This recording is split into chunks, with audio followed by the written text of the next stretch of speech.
2014 Sony attack by North Korea, or was already mentioned today, it followed the release of the film The Interview, which was seen as damaging to the North Korean leader.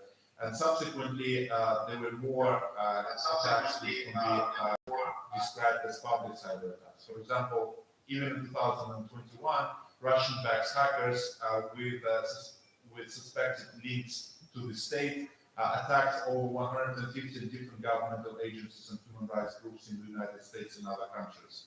Also, in the same year, this year, Russian hackers, meaning Russian nationals, conducted ransomware attacks against one of the largest American meat processors. And the United States government has accused the Russian state of instigating these attacks. And as we have already heard from the first keynote address, attribution of cyber attacks to state presents complex factual and legal questions which eventually determine whether such attack can be regarded as public cyber attack or a private cyber attack. How about jurisdiction of public cyber attacks? We talked about the possibility of creating special dispute resolution bodies or fact-finding bodies related to public cyber attacks. However, none of such bodies has been established at the moment, but it can be said with certainty that responses to private cyber attacks are often very different from responses to private cyber attacks because of involvement of states. Very often these responses involve first domestic law proceedings. For example, in 2018, the United States charged 13 Russian nationals and 3 Russian entities with violating US criminal laws in order to interfere with US elections and political prisoners. We also heard today about President Biden raising with President Putin such cyber attacks and other cyber attacks, which are seen as a significant threat by the United States. And the problem with these attacks is that it's hard to reach states, the ultimate perpetrators, because of the doctrine of sovereign immunity. So essentially, domestic courts will struggle to assert sovereign immunity over states, even though they may be sure that states are behind a particular cyber attack. And so, as a matter of public international law, international courts and tribunals should have jurisdiction over state-to-state disputes, but we're yet to see those disputes entertained by the existing international tribunals. Now, let's move to the issue of countermeasures in international law and how these countermeasures can be applied in the context of cyber attacks. The United Nations Charter guarantees the right of states to self-defense against an armed attack. And there are cases decided by the ICJ which suggest that although usually there has to be some physical harm to this target state, but this test can be a bit more relaxed depending on circumstances, and even significant economic harm may suffice as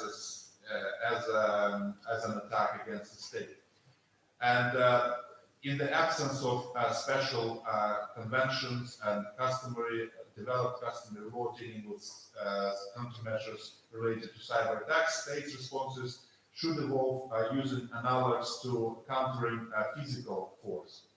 And there are 2 prerequisites which the states need in order to engage countermeasures. These are proportionality and necessity.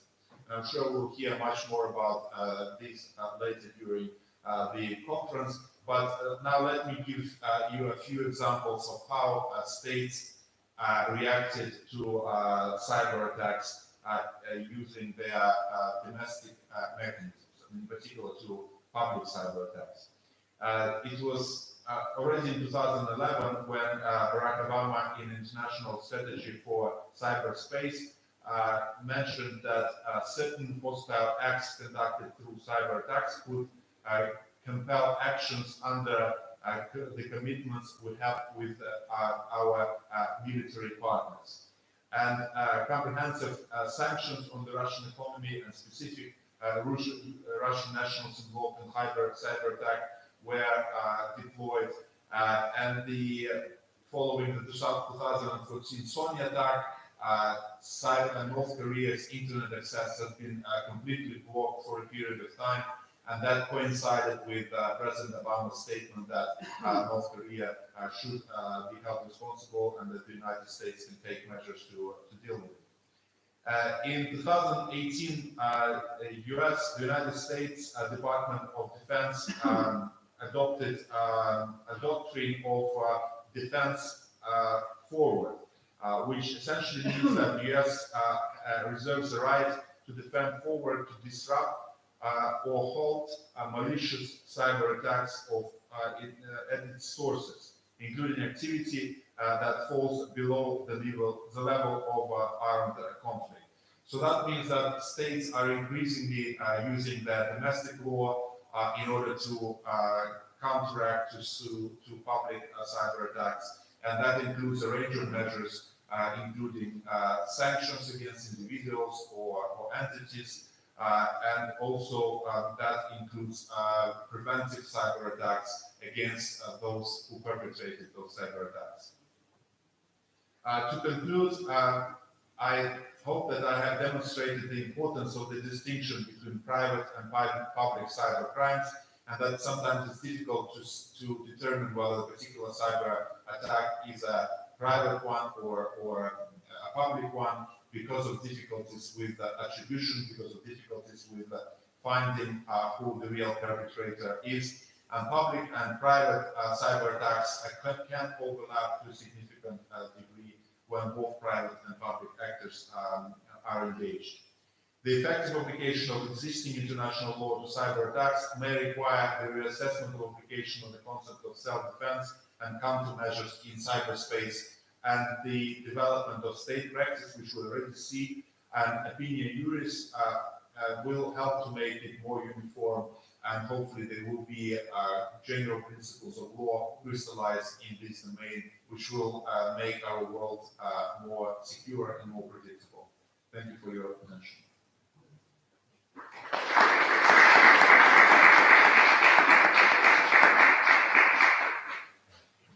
Thank you very much, Professor Krivoi. And now we are going to give the floor to our online speaker.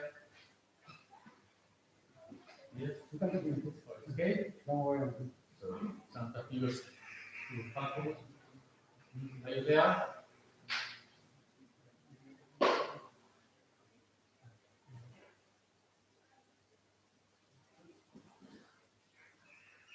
Yes, hello. Can you hear me? Perfectly. So, Okay. when you want, you can start. Yes.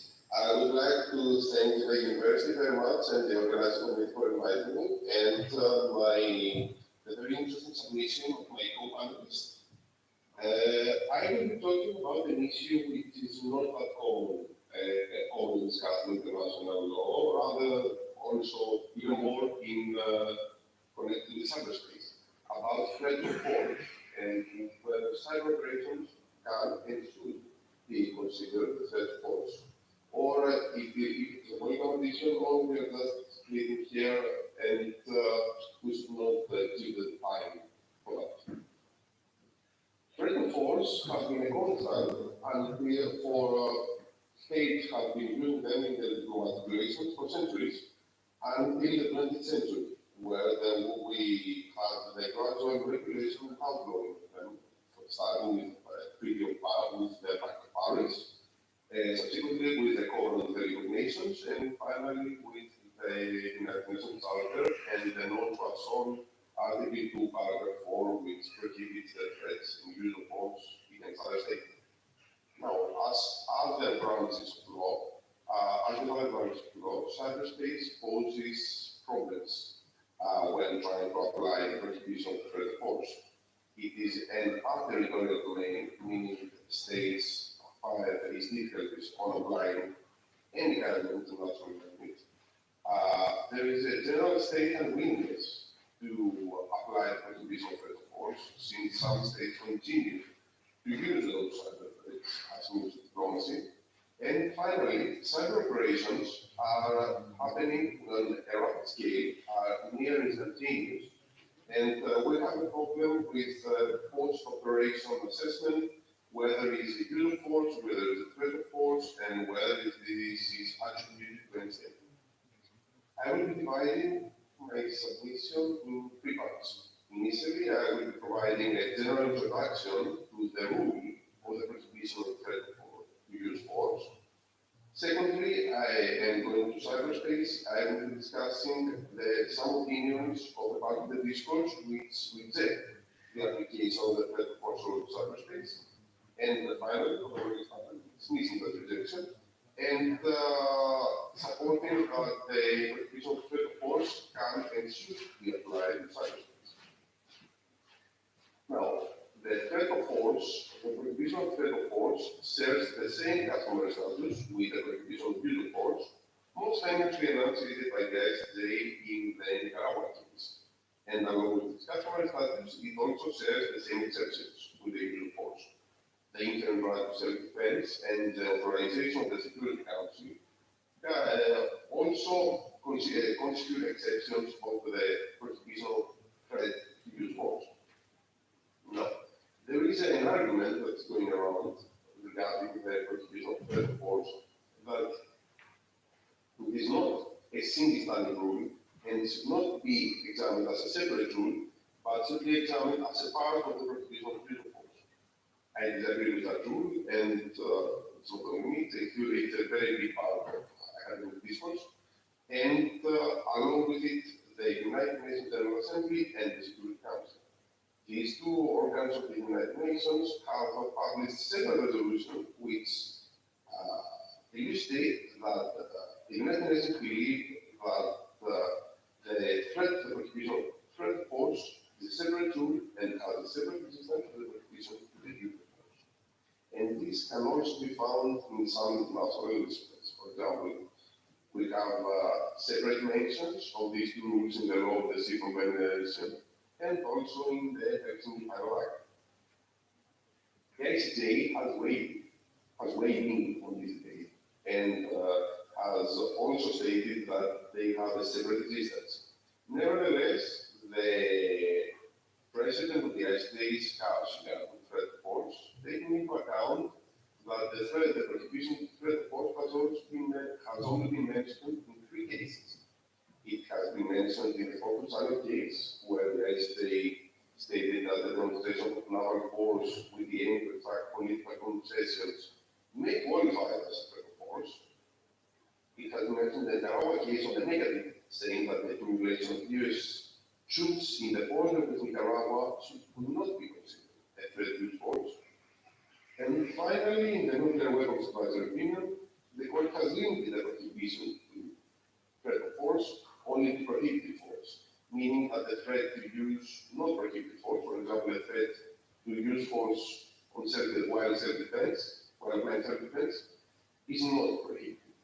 Nevertheless, we consider that the Ramanchi, on his dissenting opinion, has also supported the not separate existence of the use and threat of force. So, now, going to cyberspace. The first argument that exists in supporting not applying the threat of force rule in cyberspace is that the rule is already vague when we are talking about the network context. Cyberspace already poses problems by its nature. Why try to apply an already vague and timed rule in cyberspace? Moreover, the proponents of this opinion use as an argument that states rarely invoke a prohibition of threat of force rule regarding a cyber operation. And the third argument of this position is that the Tallinn manual presents a disparate evidence. The Tallinn manual is a non-binding, however, authoritative text, drafted by international group of experts regarding the application of international law in cyberspace. Now, the Tallinn manual has a very short analysis of the prohibition of threat of force and revolves around really very specific questions, very specific. This shows the general willingness of the international group of experts to talk or to ponder about the rule that's already there. These arguments are used for rejecting the application of threat force rule in cyberspace. However, I disagree, and I will now be passing to cases and reasons why the prohibition of threat force can and should be applied in cyberspace. Now, before starting the discussion, we have to talk about the medium and more cyberspace as a medium. Whether the medium where the threat is transmitted play because what? The threat, when transmitting a threat, this threat can be transmitted either by television, by email, a written threat, an oral threat, develop their and we can look at that by examining the example of Wikimata. Wikimata have been around and connected with the national since no centuries, and according to Black's Law Dictionary, and Martin the last, the final and ultimate proposition made negotiating a treaty, a contract for the land. Taking as an example the televised appearance, the televised diplomatic of George W. Bush before the Iraqi war, we can see that the threat force can be transmitted through any medium, and which is a clear force, have been transmitted in that case through a televised interview, not to someone in general, to the Iraqi people.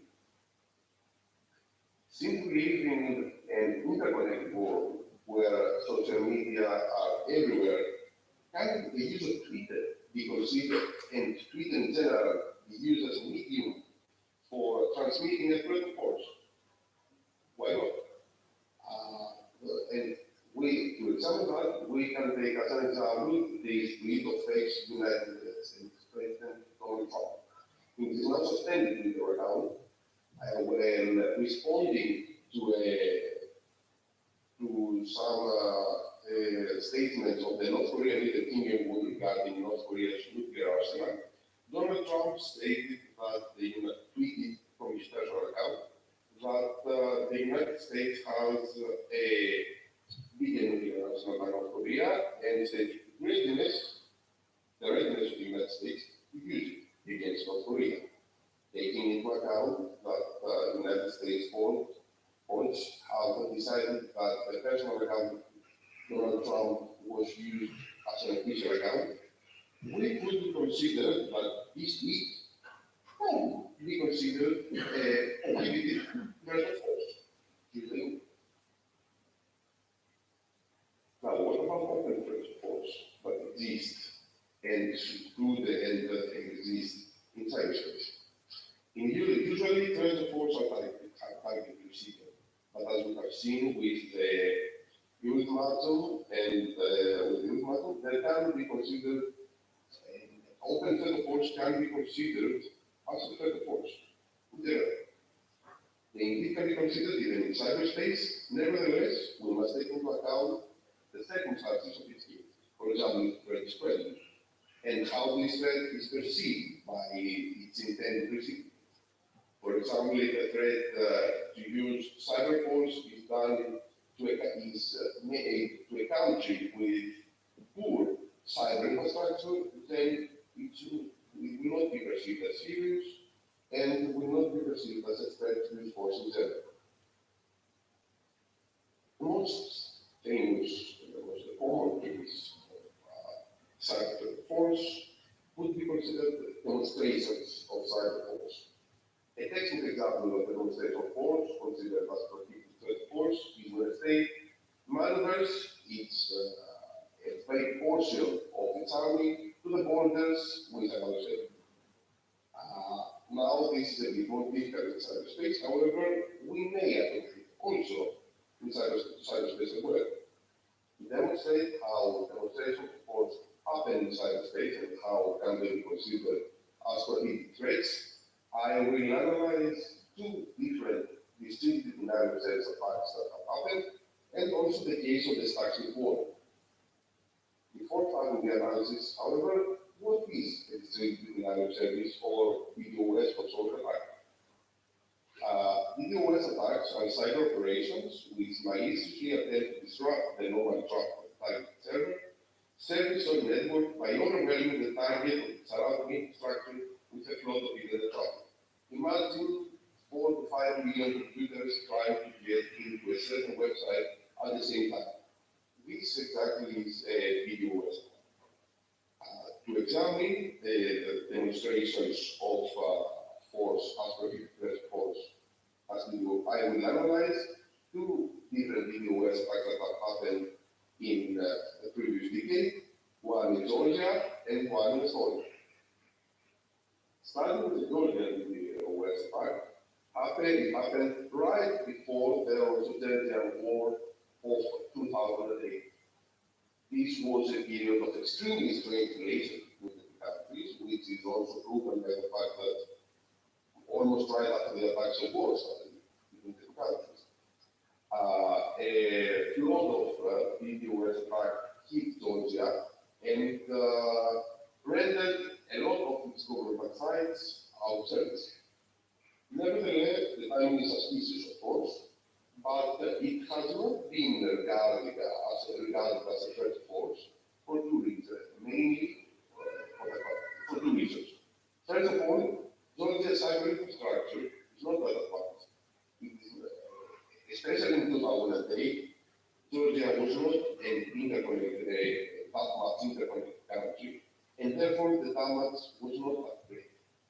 Secondly, the fact that these DDoS attacks happened right before the Russo-Georgian War was the reason that it was not being analyzed that much as it has been analyzed, of course, the war itself. So it was like the war and all that happened absorbed the possible force. Nevertheless, we could consider that due to the timing and to the strength relations between the countries, but this DDoS attack was actually a demonstration of force and thus a prohibited threat to use force. Moving to the Estonian DDoS attack, or as the Estonian cyber crisis of 2007, it started with Estonia deciding to remove the statue of the Soviet soldier. And among protests from the Russian minority in Estonia became a victim of multiple creepy DDoS attacks. There was widespread damage to websites and servers of public and private institutions all over the country. Even public transportations, hospitals, and universities were affected. Russia was accused of the attacks on Estonia, but of course Russia denied any involvement in that case. At the time, in 2007, Estonia was a greatly interconnected country and had a large cyber infrastructure. This and also the strained relations between the countries enhanced the scenario that they can also a demonstration of force and can be considered also a prohibited threat to use force. The structural war was another case. Nevertheless, it is mostly mentioned when discussing cyber use of force. The structural war was a computer war. It was a piece of software that attacked the system of a uranium enrichment plant in Iran. It made thousands of securities overload and rendered them out of commission. The factory even suspended its work for some time. However, this was not never admitted publicly by Iran. Now, this is usually considered a use of force and not a threat of force. Nevertheless, if we consider an alternative scenario that this war did not damage those securities, however, it only altered some data or proceeded to do some non-destructive alteration, we could consider that this would be a demonstration of force and thus a completely threat of force as well. What cannot be considered as threat of force are two things. Well, firstly, cyber military exercises. There are some cases, military exercises in general fall under the threshold of the prohibition of threat to use force. And since we have no military, no troop movement or other like the genetic counterpart, the threshold is even higher. Nevertheless, according to Barbaros in his analysis, sometimes the cyber military exercises, and using the example of the Olympic Games, US military exercise, considers that the threat tickets, these military exercises, sometimes military exercises in cyberspace can be considered a threat to use force. Furthermore, building up cyber capability, the accumulation of cyber capabilities, is something that also cannot be considered and is not considered generally a cyber threat to use force, although it can be considered as a demonstration of force. In that case, it is useful to draw parallels to the nuclear weapons debate. We have a portion of states that believe that accumulating nuclear weapons is a threat to use force. And we have another portion of states, the majority, and with them the ICJ, that consider that accumulating any kind of weapon, even nuclear weapons, may not be considered as a threat of force. And applying that also to cyber weapons and cyber capabilities, will be considered by not also considered a threat to use force. Now, is there state practice to support that the prohibition of threat of force ruling should be applied in cyberspace? Indeed, there is. We have the published positions of states regarding their understanding of the application of the national in cyberspace. Numerous countries, not only those that I have mentioned in the presentation, have published their opinions, and in all of them, they mention that the prohibition of threat of use force rule and the prohibition of the use of force rule is and should be applied in cyberspace. The same has been also mentioned in the reports of the United Nations Group of Governmental Experts that has been also mentioned earlier, where it is mentioned that these rules and principles should also apply to cyberspace. To conclude, we have a rule, threat of force, that is generally grossly overlooked and under-researched. Should be applied in cyberspace? Of course it can be applied in cyberspace. Of course it can be applied in cyberspace, and indeed it should and must be applied in cyberspace. It is not only a welcome addition, it is a pressing need, because cyberspace and its advancement is rapid and fast, and international law in general lags behind. Applying this rule in cyberspace, the prohibition of threat of force, could bring international law a step closer to an effective regulation of governments in cyberspace, and no unwillingness of state or alleged vagueness of any rule should be a deterrent for its application. Thank you very much.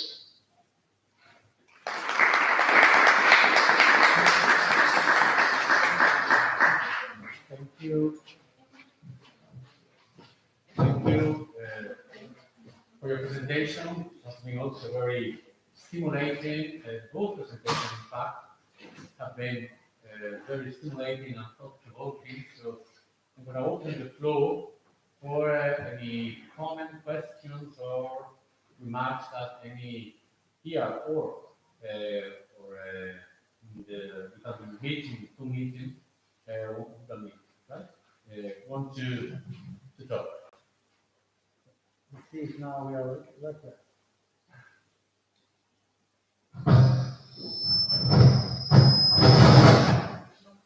No, apparently cannot. Okay. So we will have to talk, and I will try to rephrase your question or remark near to the microphone, so it can be get recorded. Any questions? I can ask a question. Okay. We have here one question. Please. No, you need to stand here. Yeah.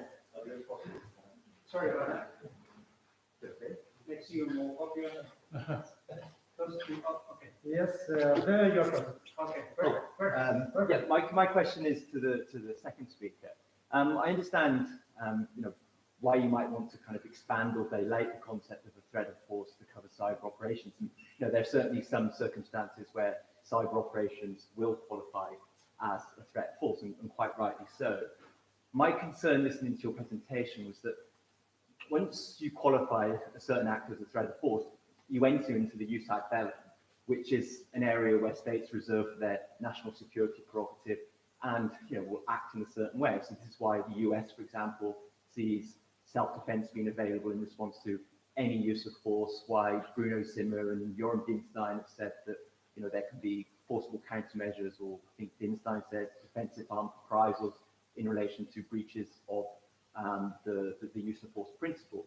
So, there's a real concern there that you're on this very slippery slope, that once you enter the jus ad bellum, international law's ability to, protect its values is lost. And, my view would be that, perhaps in those circumstances, it's better to go to other rules of international law, for example, non-intervention, sovereignty, or whatever else. And I'm really drawing here on the work of Mary Ellen O'Connell, who wrote an article several years ago called Cybersecurity Without Cyber War, where she really resisted, rushing to enter into the jus ad bellum for precisely these reasons. So, yes, my question to you, in a long-winded way, is: are those concerns apparent to you, or do you think those concerns are more misguided or misplaced?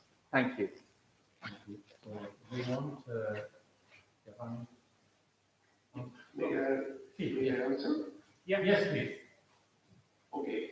I totally understand your concerns. It is of my understanding as well that applying jus ad bellum, applying the prohibition of threat of force, and even more the prohibition of use of force, means a high threshold and means getting into some murky waters.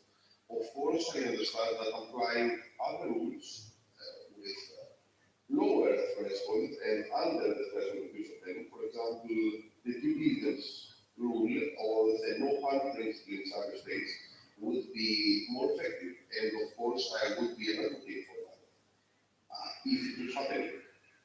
The problem is that even with those rules, there is not a clear understanding. We have the publishing opinions of states, but we have no consensus regarding this application. Of course, I think that every one of the examples I mentioned would be covered by another rule, by the rule of non-intervention or by the due diligence rule. In that case, in general, I believe that in cyberspace, states have an arsenal, should have several rules under which would apply any of these situations. And my presentation is only one of the weapons in this arsenal. I would certainly believe it considered beneficial to use some other rule of a lower threshold. Nevertheless, I believe that the prohibition of threat of force should exist as well, lest the other lower threshold rules fail.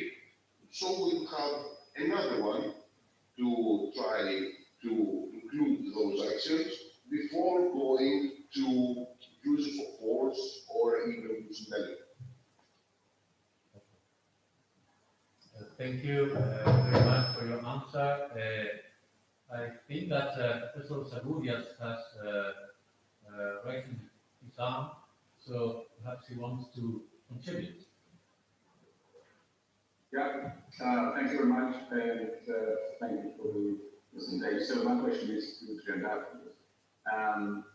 I had some concerns or observations, to what extent the threat of force can apply to cyberspace. I mean, I have reservations regarding its application to physical force. So the two main issues is the definition of force. If there is a certainty of what is force, so how a threat of force can apply causes more difficulties.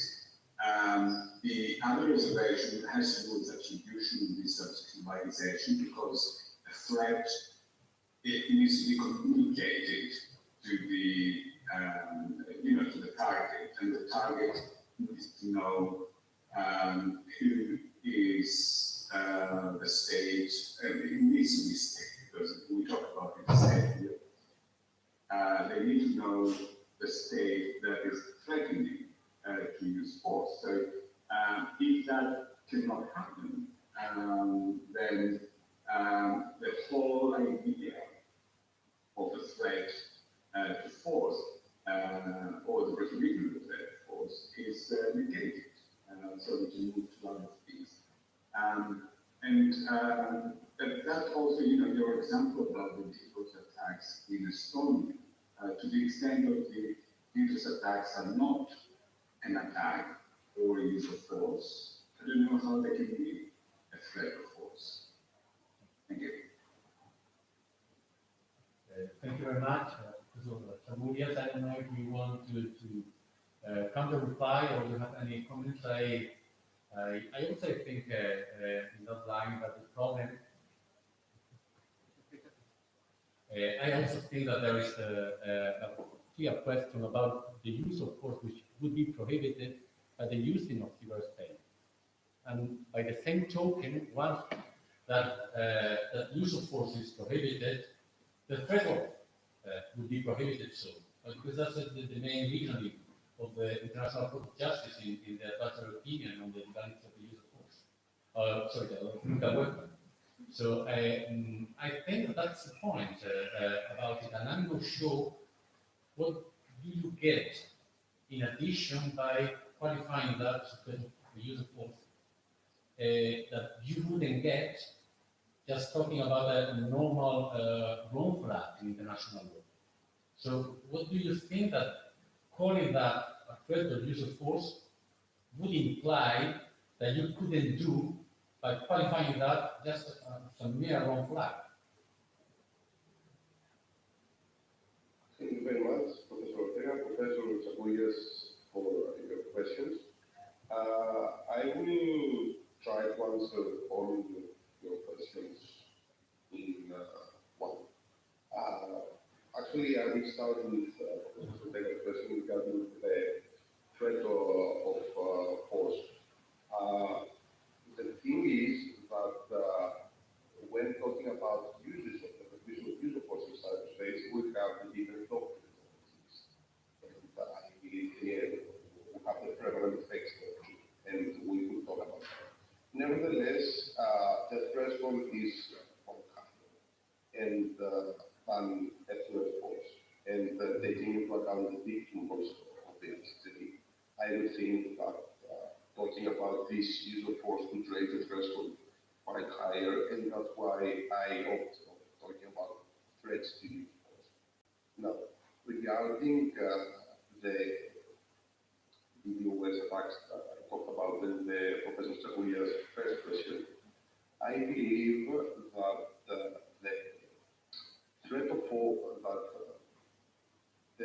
force should not stay on the quite limited definition that was given by Ian Brown in the 60s, and also not linked to the doctrines that exist about use of force, but should be loosened a bit to accommodate other uses and malicious cyber operations. And this is linked to Professor Chakullas' second question regarding cases of attribution.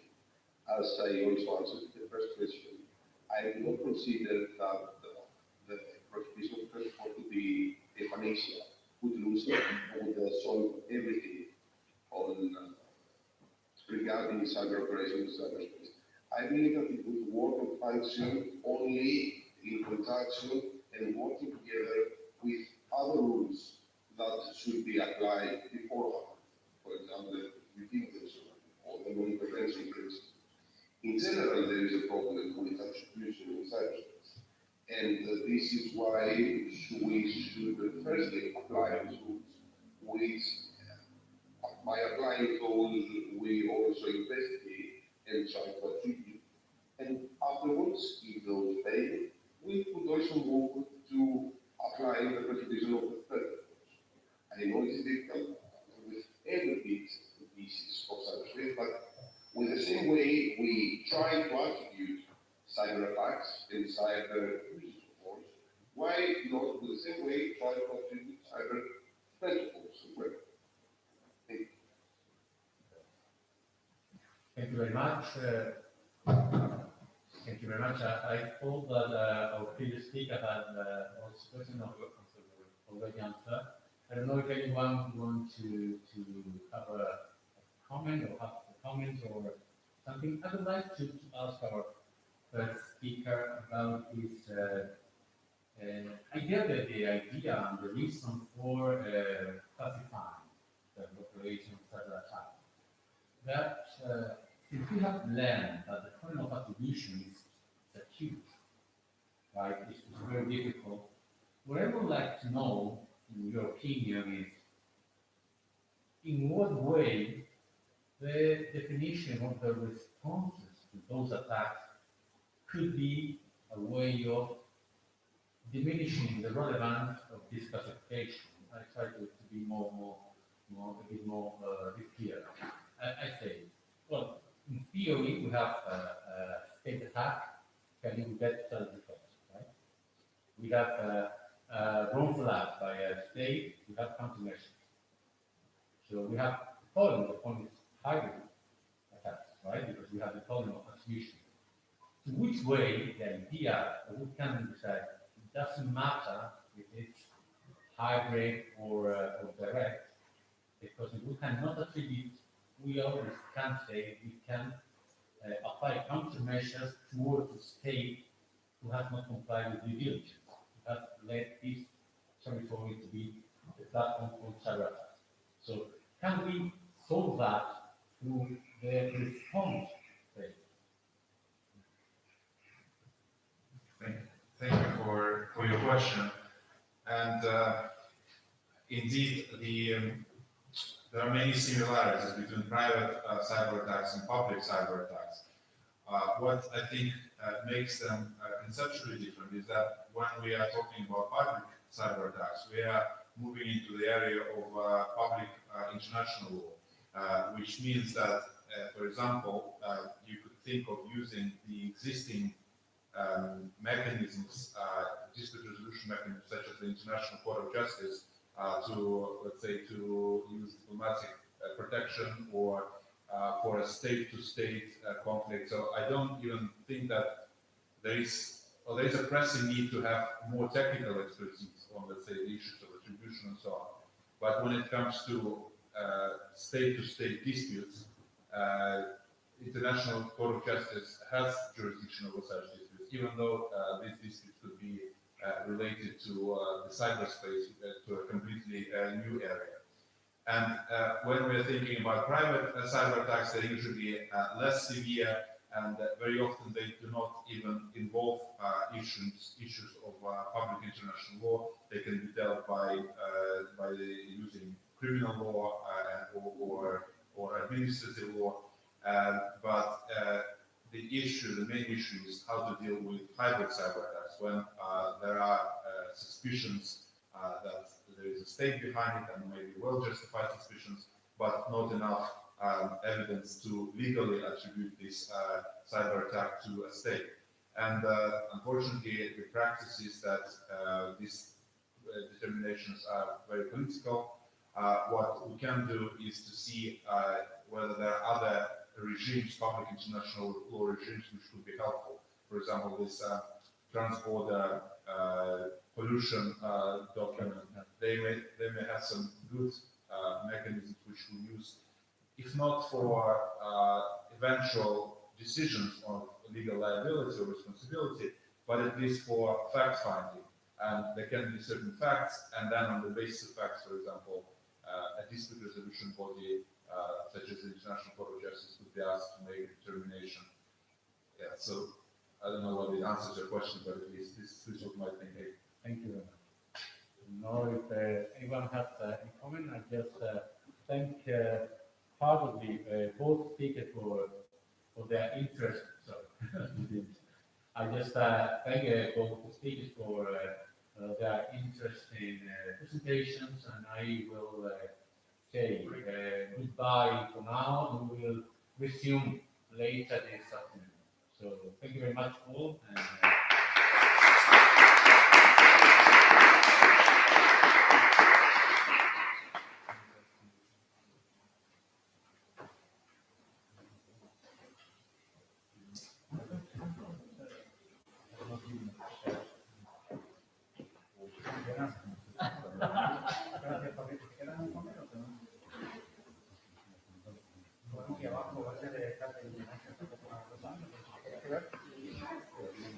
very much.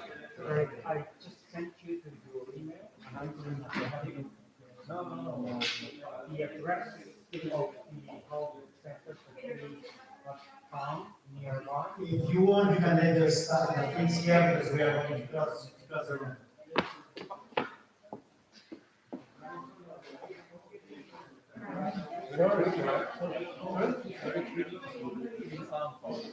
Yes, I'm not going to come and read the screen.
Bueno.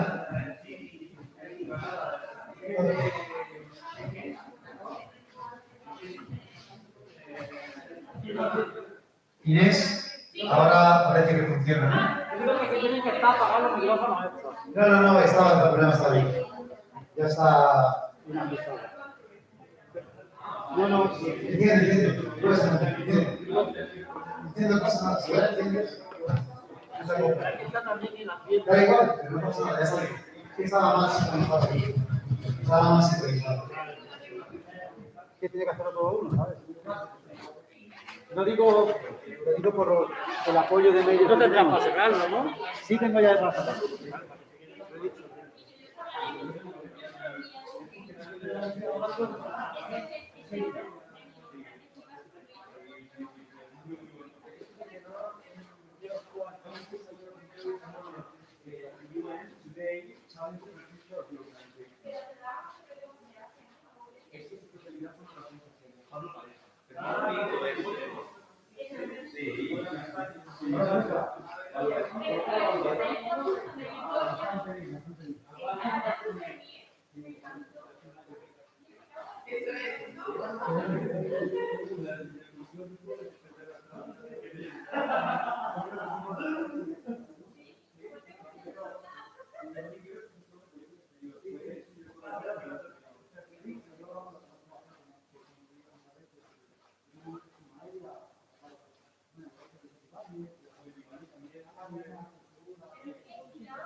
Vamos a cambiar de denominación porque ahí dice otra pieza que se efectivamente.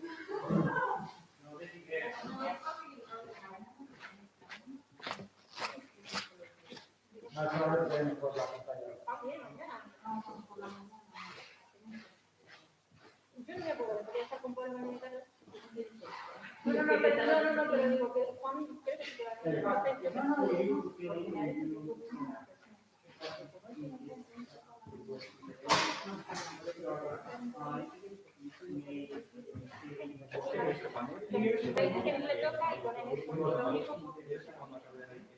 Sí,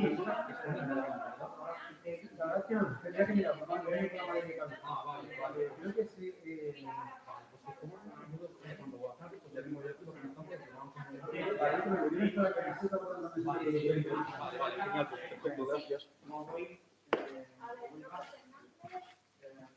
¿Quién va a moderar? Yo no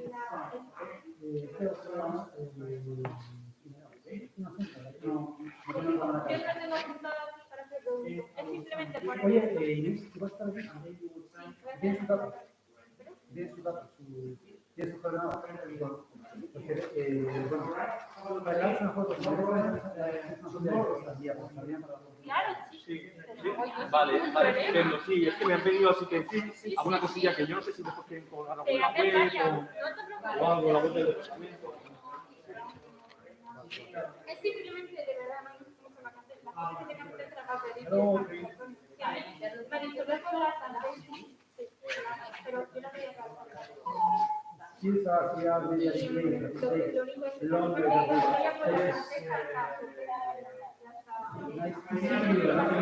I'm Antonio Sanchez. Let me in contact with the email. Okay, it's nice to see you. It's nice to see you at last. Yes. Sorry?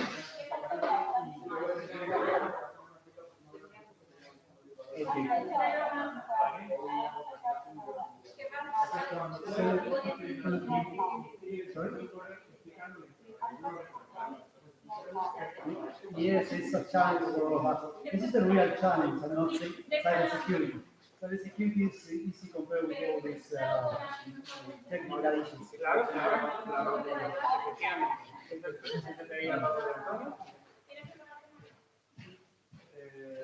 Aquí se va a sentar ahora Osana. Eso te iba a preguntar, Osana, ¿no? Osana viene por aquí, ¿sí? Lo que vamos a hacer es... No, porque No, creo que vamos a tratar de saber fácil la presentación. ¿Qué vas a hacer qué? Ver si con la luz aquella, en vez de cuando tienes un poco más oscuro de aquí, a ver si capta mejor la cámara de la presentación. Sí, yo lo he corregido. Lo he corregido un poco, creo. Lo que pasa es que no quería hacerlo mitad de la presentación por si algo fallaba. Creo que ahora, en vista ya, ya está más centrado. De todas formas, no me deja hacerlo más. ¿Compruebo si el micrófono funciona ahora? El otro ahora sí, claro. Pero no tiene alguna cosa. No, pruébalo. Hola. Sí, ahora sí, estaba mal sintonizado. Ahora sí, bien sintonizado. Pero Podría cantar lo algo. que no tenemos es bajo para... Está mejor sintonizado. Habría que seguir. Mejor, pero no. Ok. Perfecto. Está con perfecto. ¿Quieres que baje?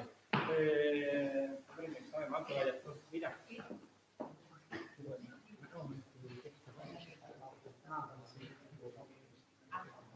No, agua tenemos. Había cuatro más. Yo las tengo de aquí. ¿Quién habla primero? Pues, Espera. Voy a poner idea de la presentación.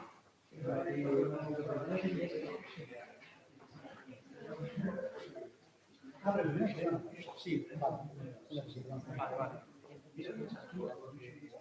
Bueno, ¿cuándo empezó a hacer continuidad?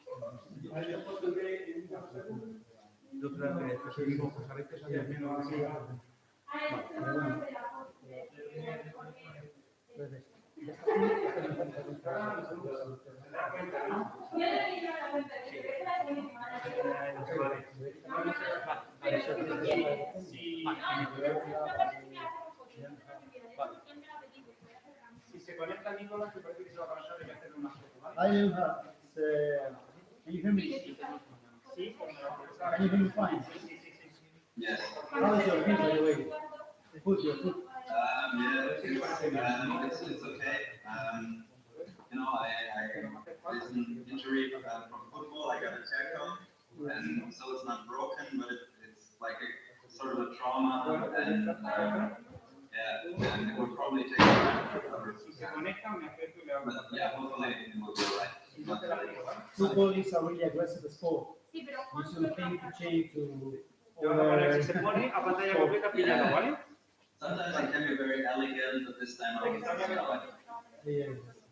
I recommend you know, actually Spanish way of playing football is probably the aspiration. But in this case, talking trees, you know. Okay, but this is professional or just for fun? Oh no, just for fun. I hardly play football. Okay, that's the case. The coach maybe. The coach maybe that you don't play. No. I don't know. You know, it would have been a red card. I guess, you know, it was just a change. So. Okay, take care. I will Okay? Yeah, thank you very much. And by the way, I am also with a PowerPoint presentation, and I guess I will just share my screen, and then I think automatically it should align, right? Yes, I will just play you on the main screen, and then everybody can see your presentation. Okay, great.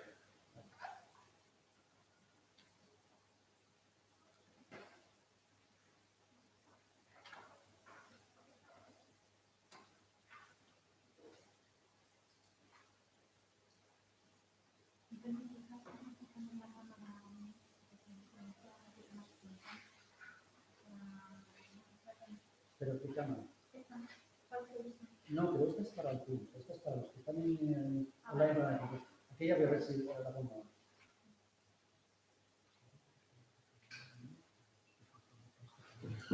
Whenever you want, you can just share your presentation, or you can wait till you be introduced, okay? Okay, I'll wait for you.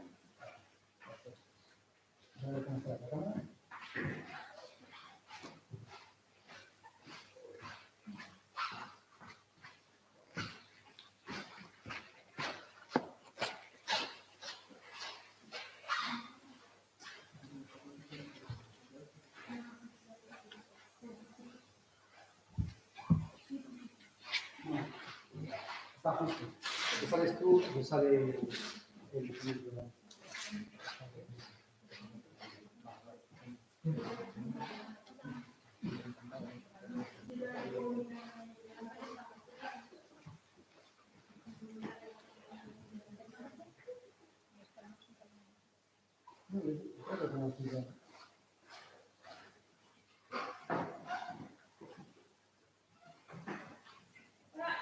Afternoon and welcome back to the afternoon session.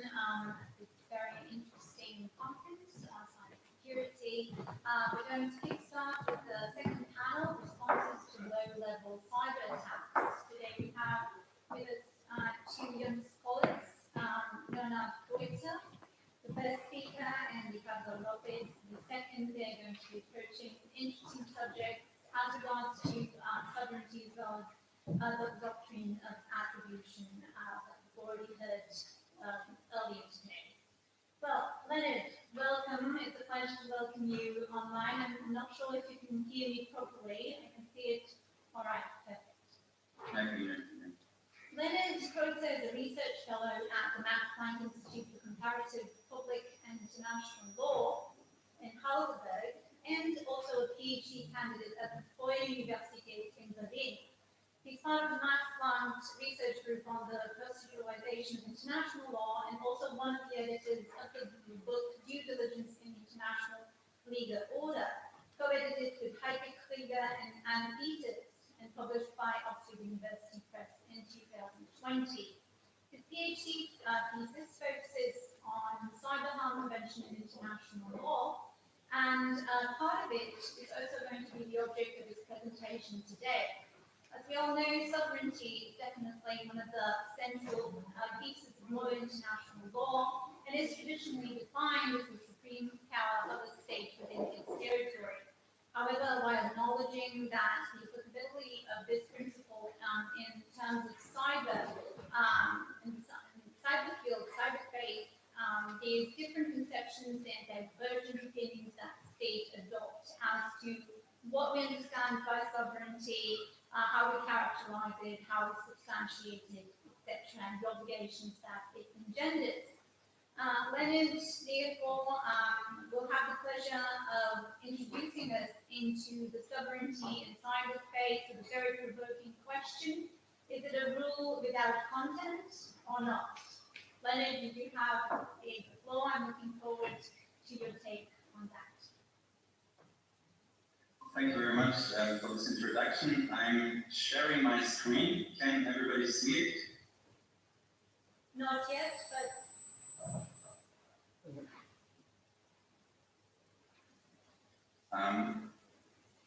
right. Okay. No, you're not showing. I think it should come now. Yes. Go ahead. Is it visible? Okay, great. Yeah, thank you so much for the introduction, and thank you so much to the organizers for bringing this conference together in these trying circumstances. I would have loved very much to be there to present and to discuss with you. Unfortunately, it's not possible this time. This being said, I'm presenting on sovereignty in cyberspace, and particularly on the question whether sovereignty exists as a prohibitive primary rule in cyberspace. And this question certainly is one of the hot topics of the international legal discussion of the last years. So certainly for many of you, this discussion is not entirely new. And of course, some of you have already prominently weighed in this discussion. Today, I would like to present a rather critical perspective on sovereignty as a rule in cyberspace, and also make alternative suggestions how malicious state-sponsored cyber operations can be arranged or could be reined in by international law. So, what is the background around the discussion around the sovereignty rule in cyberspace? Well, the problem is that even very harmful cyber operations frequently do not Leonard, sorry. violation of the provision of the use of force or prohibited intervention. And for example, with the intervention, the element of coercion is frequently problematic. Leonard, sorry to interrupt you just a second. I'm not sure whether you're aware that we can't see past the first slide. Maybe if you opt for a full window presentation, it would be better. Okay, one second. I'll briefly retry sharing, and if this doesn't work, I just continue with that. No, it's fine, but you need to start your presentation. That's Not share the window. Yes, I just started. No, you need to just full screen. You should go. You need to go. Yeah, presentation mode. It's either Control plus L or F5 directly. Okay, is it visible now? Yes, but the presentation is not started already. We need to go to the right corner, then start the presentation. There, that's it. Okay. Press it again, please. That didn't work. Okay.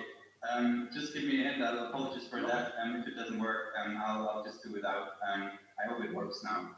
So again, concerning the problem, which is the background around the discussion around the sovereignty rule, is that even in very harmful cyber operations, frequently the threshold, for example, of intervention is not met. To give just one example, the WannaCry ransomware attack in 2017 caused severe economic damage and physical damage, but it can hardly be said that a particular state was coerced and tracked in a particular way. So this problem leads to a perceived prohibited gap with regard to state-sponsored cyber operation. Now, obviously, one way to address this problem is to interpret the use of force and prohibited intervention extensively.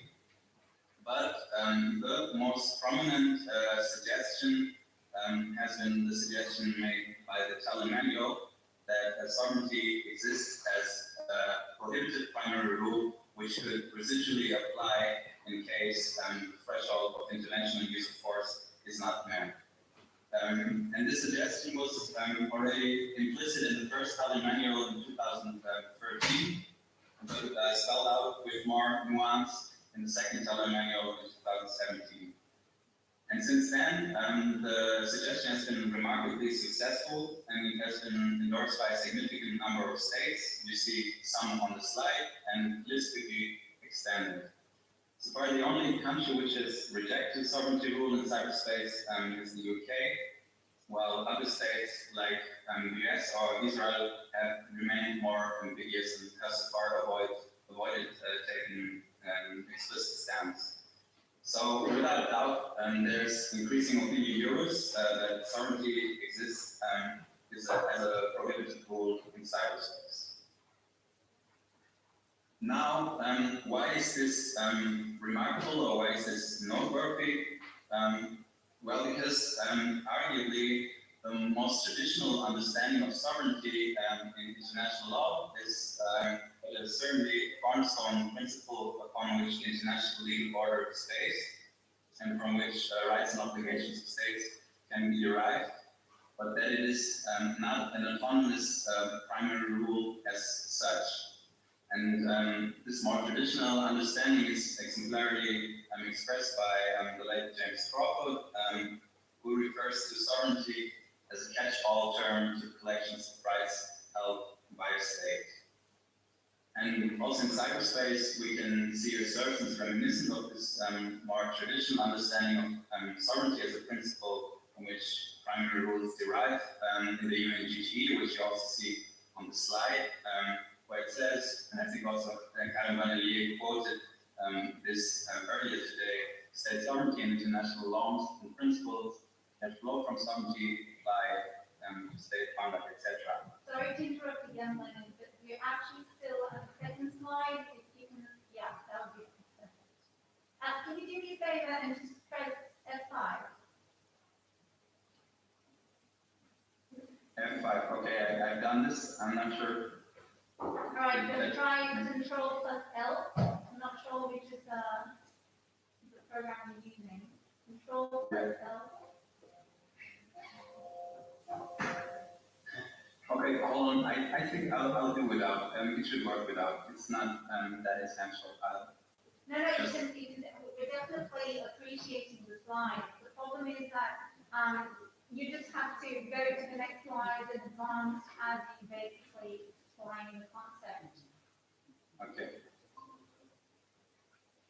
Okay, so you see now the sovereignty as a principle only slide. Yes, brilliant. Okay. So I just was referring to this mention of this more traditional understanding of sovereignty as a principle only in the UNGGE. This being said, obviously in international practice there are frequently invocations of violations of sovereignty, both by actors, state actors, as well as by international tribunals. However, in many cases, these references are not legal assertions, but rather political assertions. For example, in the context of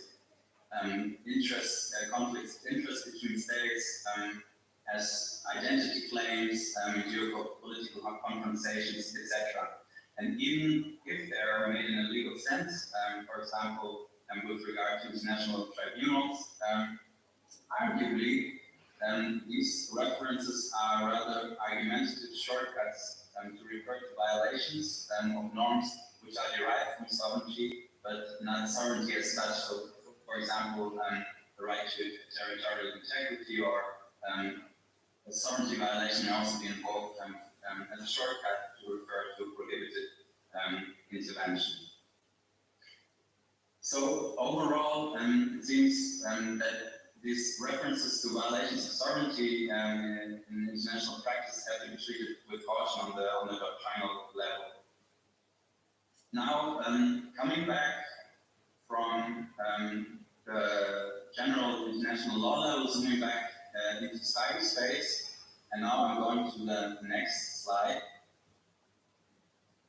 which I hope you see. So zooming back in, we can see that states have approached sovereignty in cyberspace conceptually very divergently. So for some states, they define cyber sovereignty merely as referring to their right to exercise the jurisdictional competences over ICT infrastructure and individuals using this infrastructure on their territory. So in this reading, cyber sovereignty merely translates into jurisdictional competence to exercise control over the physical and the logical layer of cyberspace. Now, very divergently, other states, in particular more authoritarian-leaning states with a more restrictive stance on freedom of expression, define cyber sovereignty more extensively. And we have heard from Yannick Kirivo today, who mentioned the Shanghai Cooperation Organization Agreement of 2009. And on the slide, you also see a quote from the draft code of conduct, the Shanghai Cooperation Organization, which is very exemplarily expressing this very divergent conception of cyber sovereignty, which also aims to exercise control over the content layer. And then we also see the use or the term sovereignty in cyberspace used in another way. For example, the EU has advanced the concept of sovereignty in cyberspace as technological sovereignty, and in this reading, sovereignty in cyberspace is less of a legal concept, but rather a political or strategic aspiration for technological autonomy. So overall, we see that when actors refer to sovereignty in cyberspace, they are very likely to have very different things in mind. And then, perhaps not surprisingly, and I'm moving to the next slide, when we're looking at the content, the legal content of a prohibited sovereignty rule, we run into problems to determine this content. So there have been mainly three suggestions of when a sovereignty rule in cyberspace could be violated by state-sponsored cyber operations. All of these positions, I would argue, at some point run into practical difficulties or disadvantages. So to begin with the most straightforward position, commentators have called this pure sovereigntist position. According to this position, any penetration of an ICT system or network on the territory of another state constitutes a sovereignty violation. Now, this approach obviously has an advantage its simplicity is an advantage, so it's very clear how it would operate in practice, and also it may provide an efficient tool to impede in harmful cyber espionage operations. However, one may have, at least two concerns. One would be its practical feasibility. So it is very telling that very same states which seem to endorse such a pure sovereigntist position, such as, for example, France or Switzerland, openly resort to cyber offensive operations on the territory of other states themselves.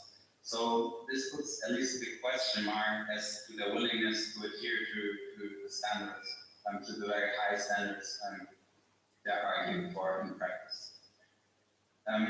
Another concern is that such a pure sovereigntist approach would lead to a state where we have a state of permanent mutual rights violations, which on the mid-run or even on the short run may create an escalatory spiral, which international law is actually designed to prevent.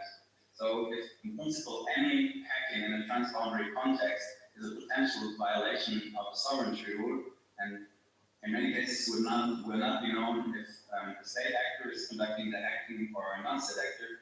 So at least from the perspective of the victim state, if it perceives a hacking operation, then it may perceive potential sovereignty violations, and so potentially entitling it to take countermeasures.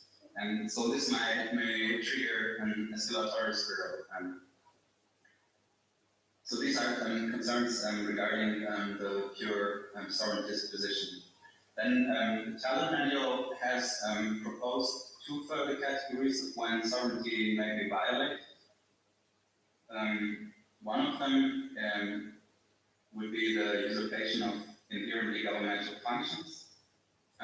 This criterion has also been endorsed by some states, but yet it is so far very unclear what is meant with actually both elements of this category. So it is not very clear what an inherently governmental function is, and for example, how its interrelations with the domain reservé under the prohibition of intervention also is not clear when a usurpation takes place.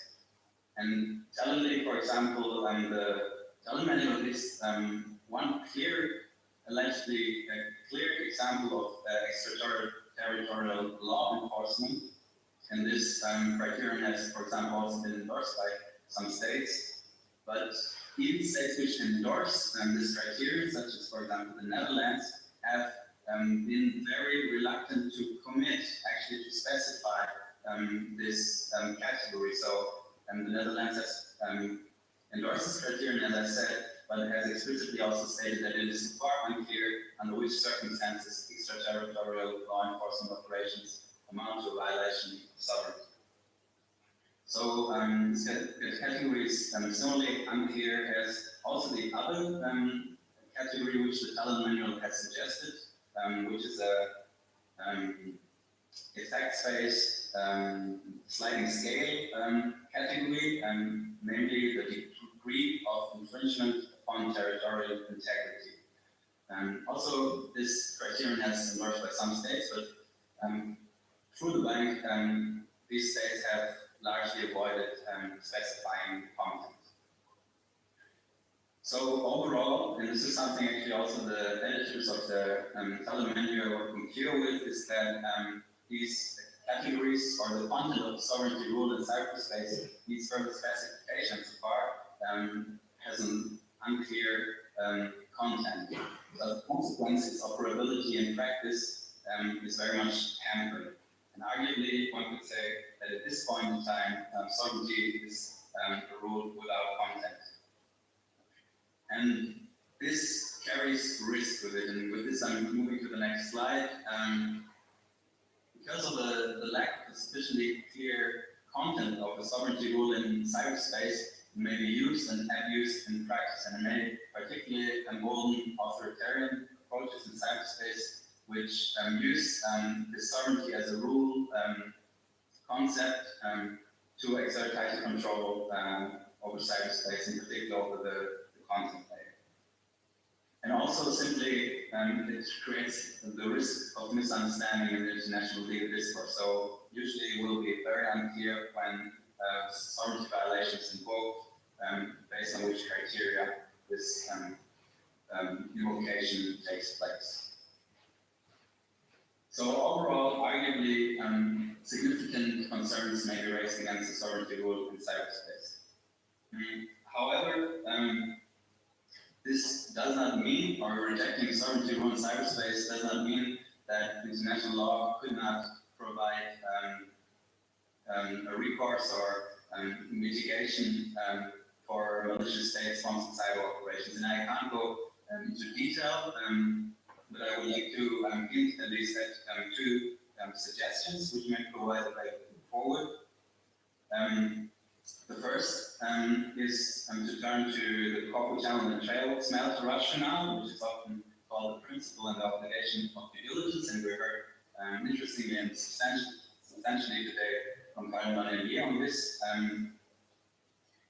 The classical category in which this rationale applies is certainly acts of non-state actors. So it provides an accountability mechanism for acts that would otherwise not be attributable to a state.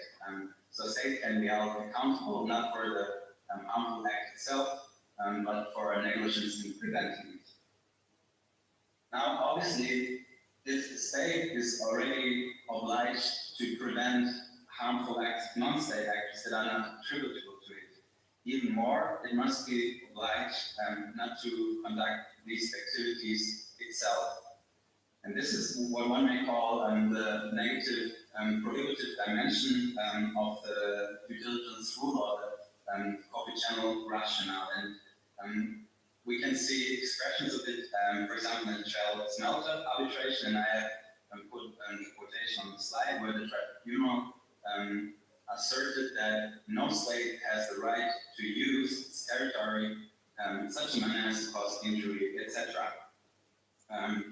And also in the cyber context, we can see an assertion at least reminiscent of this prohibited negative dimension in the UNGGE report, which you can also find on the slide in paragraph 28e, which refers to proxies, which is certainly a bit of ambiguous notion.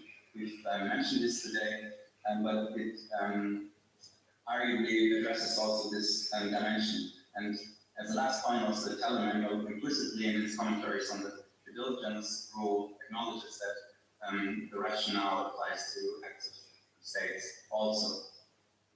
Certainly, this suggestion is not a silver bullet, in particular, similarly to the sovereignty rule. It faces the challenge to determine when a violation takes place, so for example, when significant harm has occurred, but it avoids the conceptual ramifications of sovereignty rule in cyberspace. And briefly, as a second suggestion, rather than resorting to a broad general prohibitive sovereignty rule, it may be worthwhile to think about to turn to stipulating specific prohibitions for state-sponsored cyber operations that are perceived as particularly harmful. And we can see, for example, the UNGGE reports that cyber operations are against critical infrastructure of other states or against the computer emergency response team of other states are prohibited, or at least there's an evolving obligation or responsibility not to conduct such activities. In the midterm, we may also conceive, for example, such specific obligations to refrain from conducting particularly harmful cyber espionage operations, from refraining from impairing public or the internet, or in this way, and this was mentioned also today, something like a list that, for example, President Biden has given to Putin, which arguably could be interpreted as such specific prohibitions on particular targets or particular kind of operations. And with this, I would like to conclude. I think I've spoken quite long already, and I look forward to the discussion. Thank you.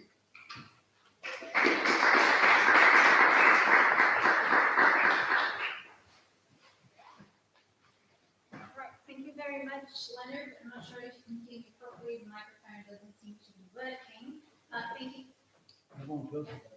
Thank you for sticking to the time. It was definitely a great use of time, and if that's okay with you, we will carry on with the next speaker, and then we'll open the floor for questions from the audience. All right.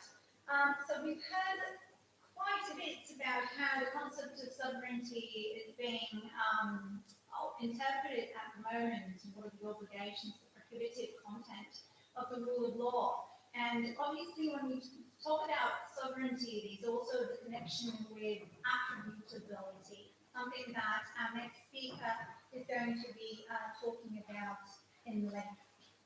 All right, our next speaker has completed his master's, both in law as well as business administration at the Pompeu Fabra University in Barcelona.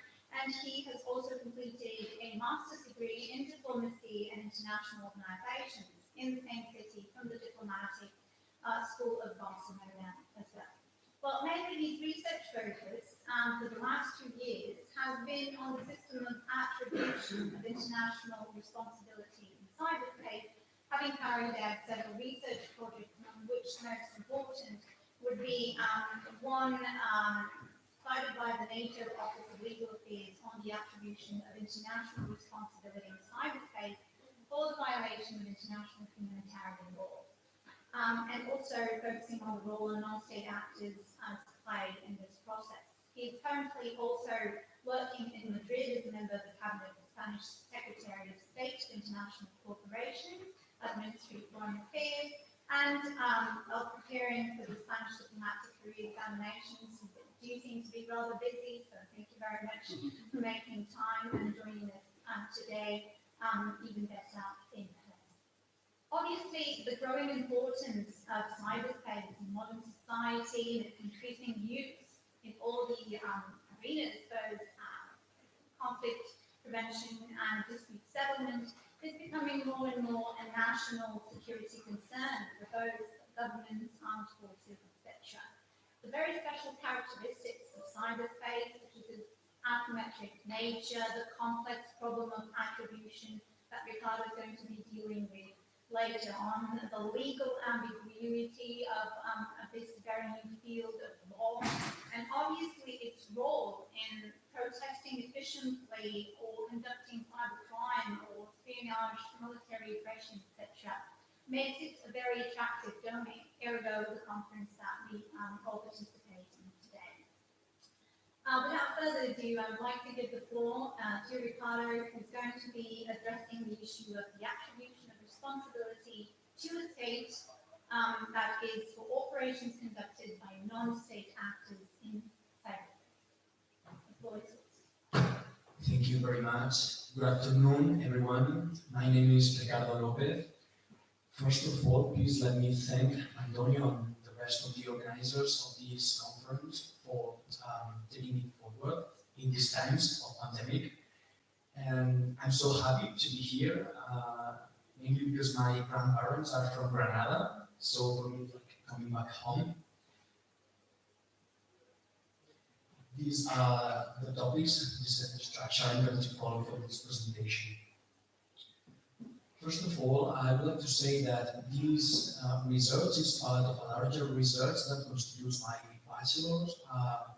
bachelor's degree in law and dissertation, and it is about the attribution of international responsibility to states for internationally wrongful acts committed by non-state actors. The basis is that while states can act directly outside space, they can also decide to act indirectly, cooperatively for non-state actors. Then the topic of this paper is the regime of attribution in such cases, paying special attention to those cases, those cyber operations that cannot be considered as cyber attack. Please, first of all, let me make some initial statements. The first one is that cyberspace is not an unregulated domain, is not. Indeed, international law applies to cyberspace, and this can be affirmed not only on the basis of academic research, but also on the basis of state practice and opinion published. And the second one is that the application of special rules of soft law or soft law rules is a possibility, but not a requirement for cyberspace to be regulated. Or to put it another way, special rules or soft law rules complement that rather than replace classical international law rules. If we have to talk about the governing rules on attribution, it's essential to go to the International Law Commission's articles on the responsibility of states for internationally wrongful acts of 2001, and especially to Article 8. It says that it is possible to attribute to state the conduct carried out by a non-state actor when the non-state actor acts on the instructions of or under the direction or control of that state in carrying out the conduct. Then the question is, what level of direction and control for the non-state actors needs to be proved to attribute responsibility to that state? We will see that in a minute. The second kind of rules I would like to talk about is the Italian manual. The Italian manual has Rule 17, which is inspired by Article 8 of the International Law Commission's articles, and it says that it is possible to attribute Same situation when the non-state actor is engaged in pursuant to its instructions or under the directional control of a state, or when the state acknowledges and adopts the operations as its own, as this morning we have talked about using Article 11 of the International Commission's Articles. So I would like to say that, first of all, as a general rule, the cyber operations of private persons or groups are not attributable to the state. They are not. The point then is that Article 8 of the International Commission's Articles and Rule 17 of the Tagging Manual are exceptions to this general rule. The Rule 17 of the Tagging Manual incorporates some comments, and it is possible to identify between among them some circumstances that entail the attribution of responsibility to that state in such cases. First of all, cyber operations carried out by non-state actors following instructions issued by a state, or those at the request of a state, those in compliance with a contract concluded with the state to carry them out. Also, the consequences in the form of supervening damage caused by non-state actors to third states in the course of cyber operation at the direction or instruction of a state. Then here, as you can see, it appears again the direction or control, direction or instruction. 5, cyber operations carried out by non-state actors considered as ultra vires, but only if they constitute an essential part of the operation over which the state exercises effective control. The 6th situation is those cyber operations will have been recognized and adopted by a state as their own. And the 7th, the last one, is those cyber operations conducted by non-state actors over which a state exercises effective control. Well, this last circumstance can be understood as the only circumstance over which all the others are developed, are articulated. I just add here some circumstances that are mentioned in the comments to Rule 17 that do not generate responsibility to a state, but we can come back later if we want. Then the point is that there was consensus between the international group of experts that drafted the Tagging Manual that to consider that it is an act of the state when the non-state actor acts on the instructions of or under the direction or control of that state. But there was a lack of agreement as to the exact level of control necessary for it. Finally, the majority position was that a state must have effective control over the non-state actor. The concept of effective control, as you may know, comes from the International Court of Justice judgment in the Nicaragua case. When can we consider there is effective control? Well, mainly in 2 situations. When the state gives instructions for the performance of specific wrongful acts to the non-state actors, that is to say, the state orders the non-state actors to do so, or when the state enforces a specific wrongful instruction to the non-state actor. That is to say, when the state compels the non-state actor to do so. And as the international group of experts stated, a state is in effective control of a particular cyber operation by a non-state actor whenever it is the state that determines the execution and course of a specific cyber operation, and the cyber activity engaged in by the non-state actor is an integral part of that operation. Then, which is the main difference between the effective control threshold and other kinds of control? Mainly that the effective control threshold is met when it is possible to prove the direction or control the outer state has had over each wrongful cyber operation. Or to put it another way, when it is possible to prove the direction or control the outer state has had over each and every one of the cyber operations that made up the internationally wrongful act.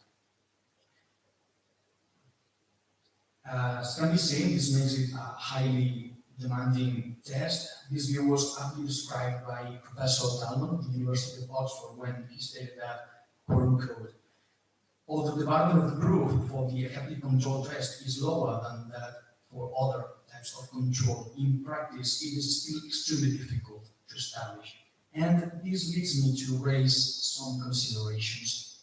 The first one is that cyberspace is being consolidated as the 5th battlefield. Then that there are appearing ways to unlawfully intervene in a first state from cyberspace more and more sophisticated. And that links with the difficulty to prove the link between two actors in cyberspace, mainly due to the anonymity it operates there. The third consideration is that it is currently the victim state, the one who has the burden of the proof. The fourth is the point that the success of attribution depends on the resources available to the injured state.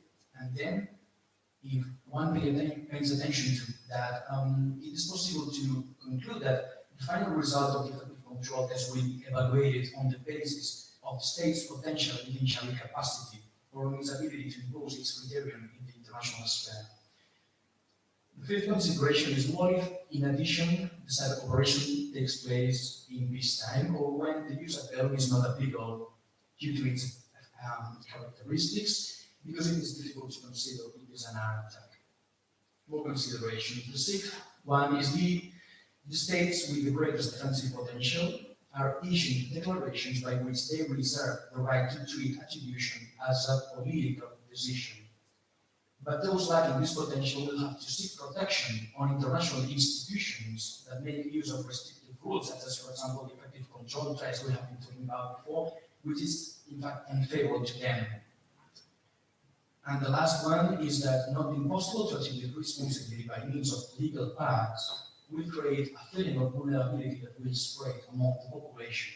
And if that happens, it is very likely that the victim state try to show strength through countermeasures and their subsequent disclosure and public dissemination. Then,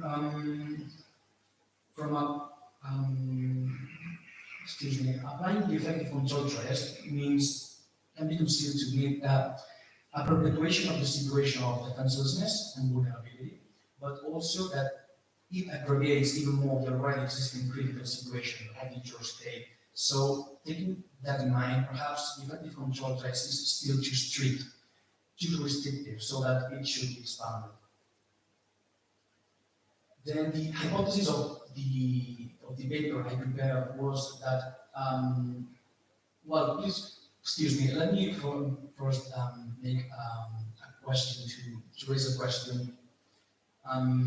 What consequences can the acceptance and employment of a restricted interpretation of the effective control threshold have on the behavior of the states? Then the hypothesis, my answer is that as states continue to be victims of cyber operations that cannot be attributed to state according to restrictive patterns of attribution, unilateral countermeasures will proliferate in a constitutive exercise of self-protection, and at the same time, political pressure will increase so that broader framework of legal permission to countermeasures will tend to be consolidated. And this hypothesis can be confirmed on the basis of a classification of types of attribution that Professor Saburias extraordinarily explained this morning.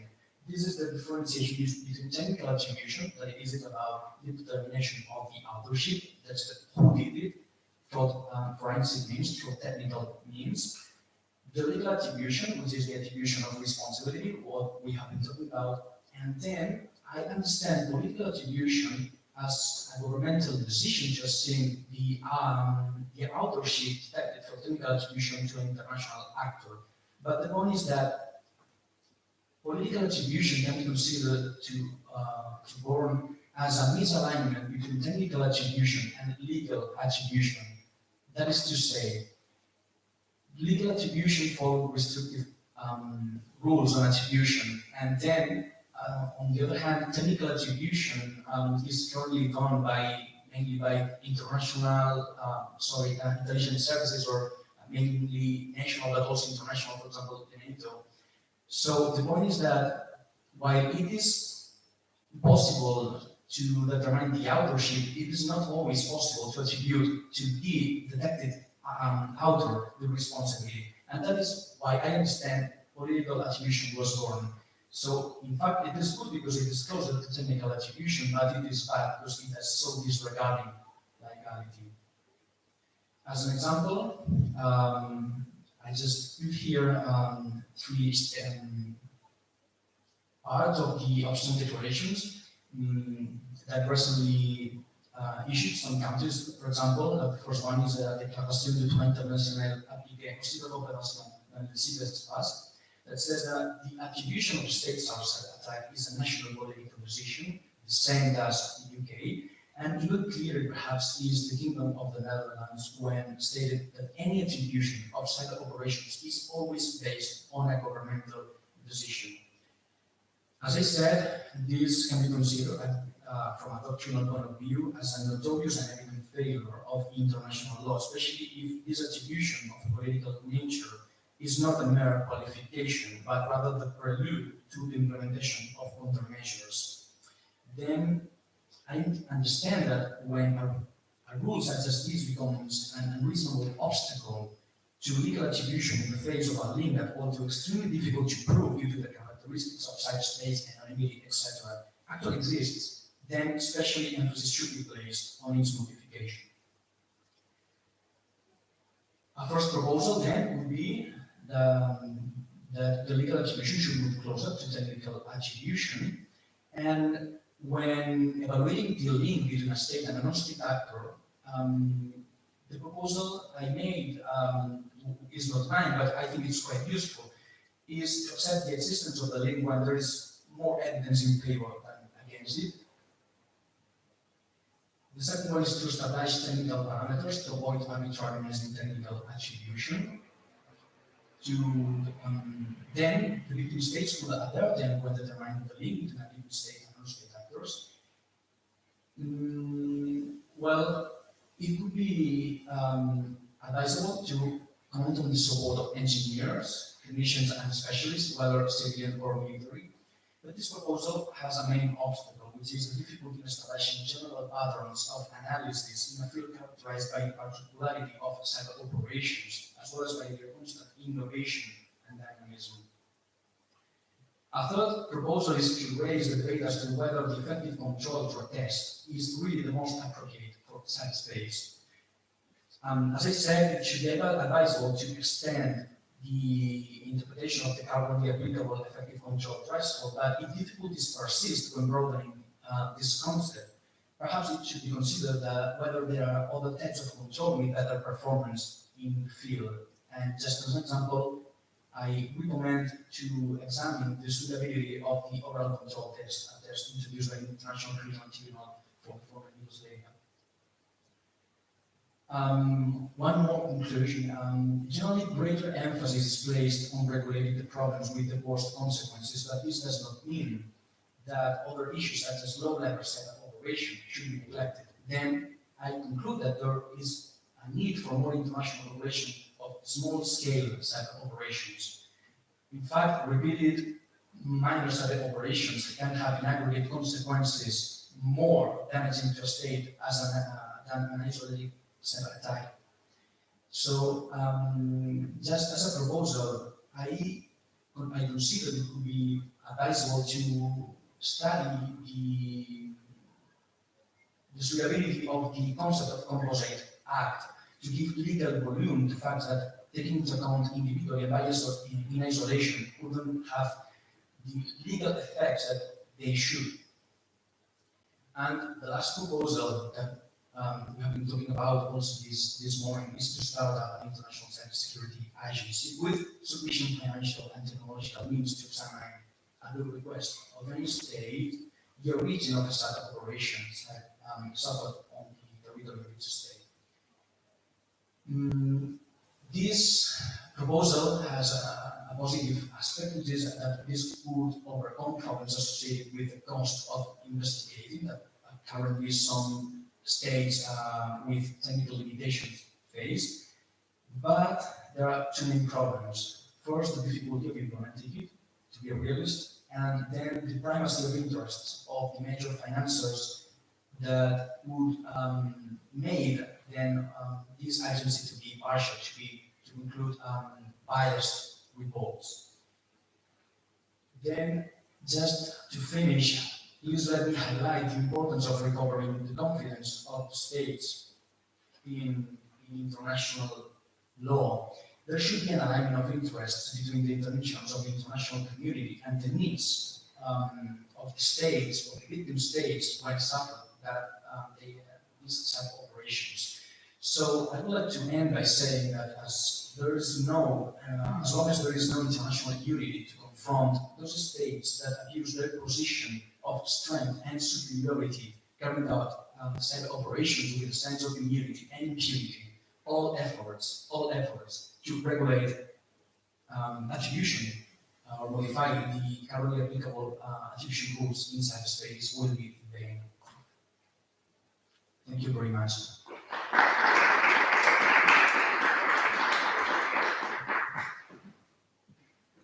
Thank you very much, Ricardo, for a very compelling intervention. Very much liked the way in which you portrayed the current systematic models in which attribution in the case of cyberspace is being portrayed, and your proposals as well. I would be very much interested in knowing how the third proposal, which arises from the tragic judgment of the ICT, would be better framed in the field of cybersecurity.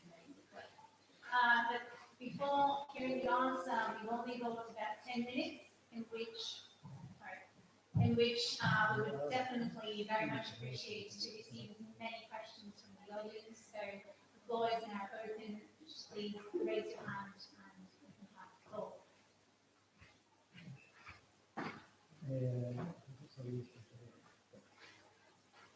Go ahead. Professor. Okay. Hello, I will begin. It's raining. Some issues standing there. Thank you for the presentations. So I have questions for Ricardo and Leonard. I'll start with Leonard. This is almost clarification, because you say it's rules, solvents the rules under content, but then as far as I understand from the presentation is that its content is uncertain. Not that there is no, but it's uncertain. So what's the difference then? And then I had the impression that rejected, the solvents rejected as a rule. So what's the difference between solvent as a rule and the rule on the non-use of force? Because the content of the rule is uncertain, and international law of most rules are uncertain. In particular, if you apply them to cyberspace. So what's the difference between solvency and why solvency, should be rejected, whereas other rules should be made? And then you talk about due diligence, etc. So I don't know if there's any contradiction or argument, because if you talk about due diligence derives from solvency. So if you say that there's an obligation to diligence, you accept there is solvency, rule on solvency, from which due diligence derives. And also, when you talk about territory, I don't know exactly what you mean in relation to due diligence, because if you take territory as the physical territory, of course, if you have cyber operations, cyber attacks, cyber exploitation, etc., they don't relate physical territory. So then the due diligence obligation, as you interpret it, may not apply. Now, if you take territory as a manifestation of sovereignty, or the area where sovereignty is exercised, or the boundaries of sovereignty, because we talk about state sovereignty. So territory defines the boundaries of German sovereignty, of Spanish sovereignty. Again, we talk about sovereignty as a rule which has, gives rise to the certain particular obligations. Thank you. Yeah, thank you so much for these questions. I think these were a number of points, and I think the most important thing that I'd like to stress is that perhaps my presentation, I'm maybe overemphasizing the point that something is a rule without content. With this, I don't mean that there is no normative content within sovereignty, as you rightly point out, and I think actually I've done a push also in my presentation that obviously there is normative content to sovereignty, but it is very regularly it's important to look at particular rules which derive from sovereignty, and so to assess the content of sovereignty, context specific. But arguably, and this is I think the main gist of my argument, is that it's very sensitive and potentially has the potential for misunderstanding to ascribe an intrinsic content to sovereignty. So in a way, obviously it's very much eventually about the word and the terminology. So obviously due diligence protects sovereignty, intervention, use of force protects sovereignty. And sovereignty is obviously a very relevant category also in cyberspace. But my argument is that to call out the sovereignty rule as such is problematic. Because it's very hard to intrinsically say what is the very basic, what is the very core of sovereignty. Because arguably, I would say content of sovereignty can only be circumscribed or specified by a reference to distinct primary rules. So in a way, it's very much about the rhetorical character of the sovereignty as a rule. And I'm not about territory as a category in cyberspace. I'm not sure if I 100% grasped your question, but certainly territory is a relevant category. And I find it actually very interesting to think about territory with regard to physicality of cyber operations, because obviously the classical transboundary constellation, which also due diligence is relevant, is where we have physical effects. So for example, from a tail smell to fumes, a move from one territory to another, or we may have transboundary pollution by air, etc. And this is obviously a problematic character, and this is not comparable in cyberspace because there sometimes we actually have purely ICT internal effects, and so there it's hardly arguable that we can really speak of a physical transboundary element. For example, if in my laptop now somebody would hack in and out after this would have no tangible impact on the physical world whatsoever. But I think in this regard also I would be open to take a more liberal approach to physicality and transboundary, and in this way this physical link also to territoriality, and this is I think something also the Challengue manual suggests to look at the effects, and the effects need not necessarily be physical in order to be transnational or occurring between territories. These can also be harmful effects, for example, economic effects following a cyber operation. So thank you very much for the questions. Professor Fabregas, I think wanted the right to reply. I saw your hand raised, if I'm not mistaken. Yeah, I mean, it's, what I want to say is that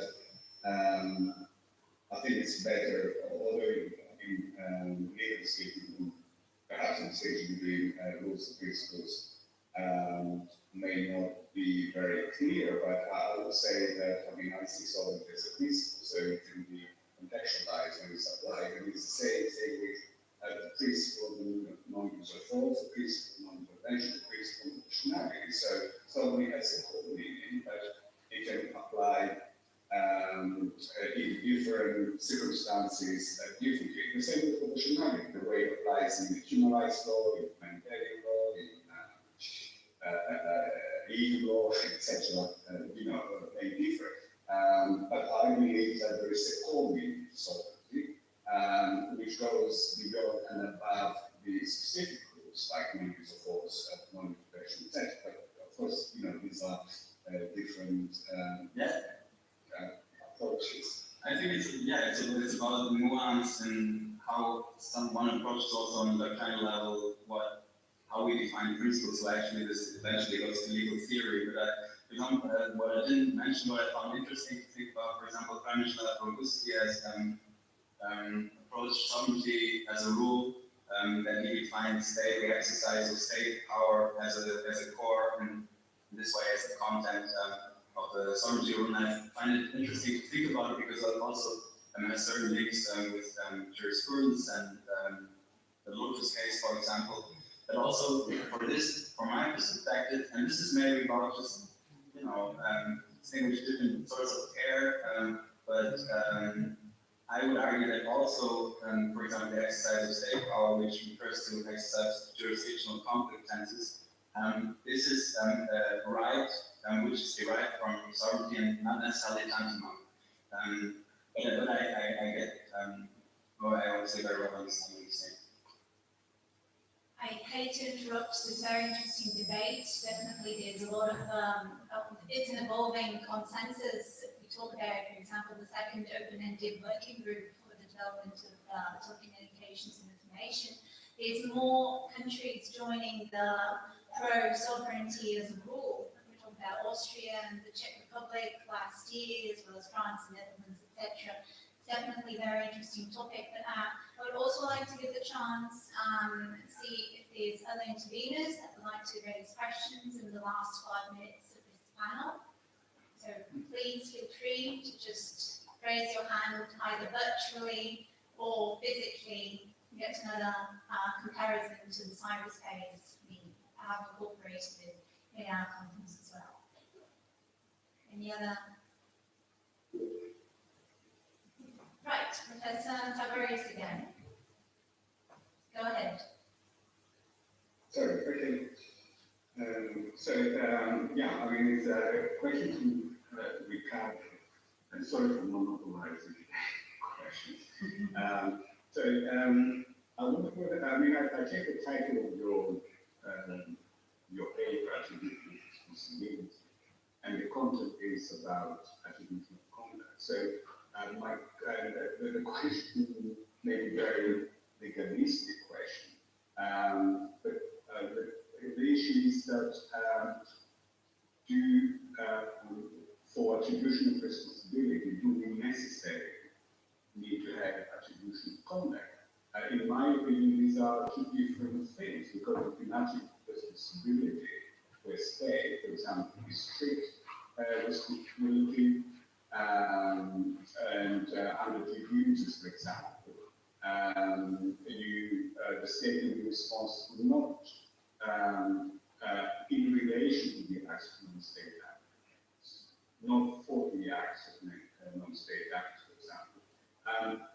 So do you make this distinction between attributing responsibility, which doesn't need conduct, attribution of conduct, and attributing conduct, which may be responsibility, or may not be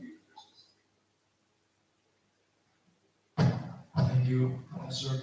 Well, I just understood the attribution of responsibility as a two-step process. First of all, to identify who is the author, and then to study the legal terms in which this authorship can be translated into legal, into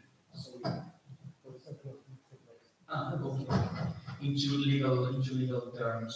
That's why I just pay first attention to the attribution of conduct, and then, well, perhaps not so much in this presentation, but indeed in my paper, I talk about more legal aspects, legal attribution of responsibility.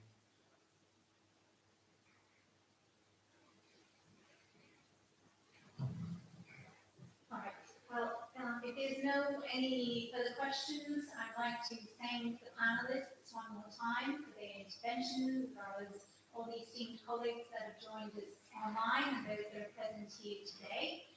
We will have a very short break, and the fourth panel will be starting at 16:30. Thank you very much again for being here.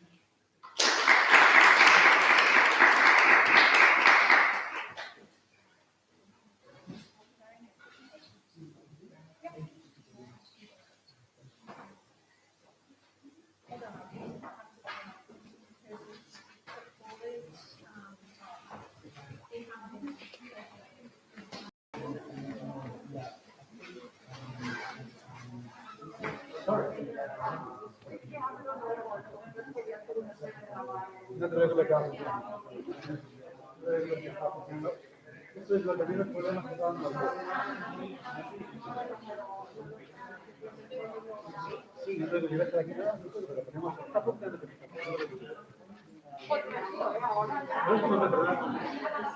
ahora las cosas que están mandando bastante,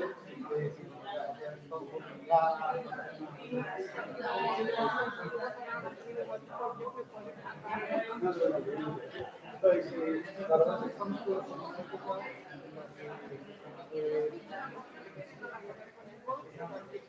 sí, parece que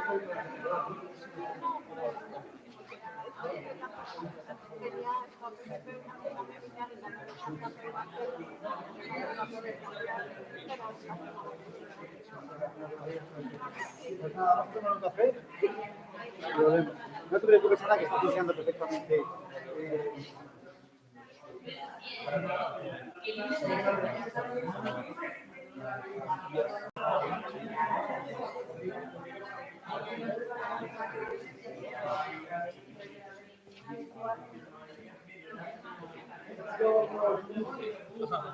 Había hecho bien buenas cosas, ¿no? De él también. Sí. La ha hecho Juan y le hice inicio una con TikTok y otra con Facebook.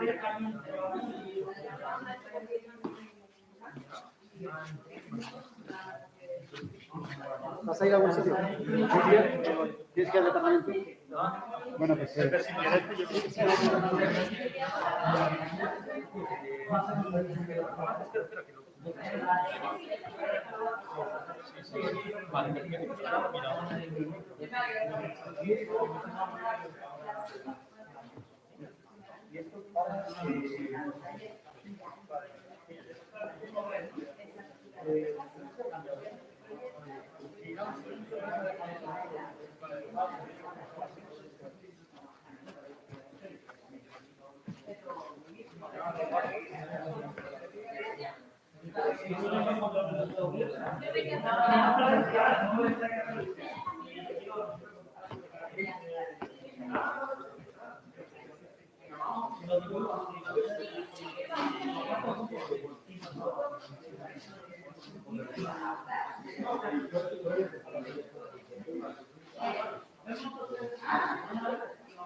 Pues sí, si yo voy un poco. no, que no desde nosotros.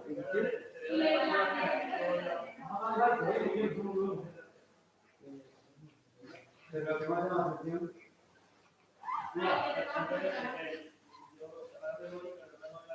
¿No se imagina?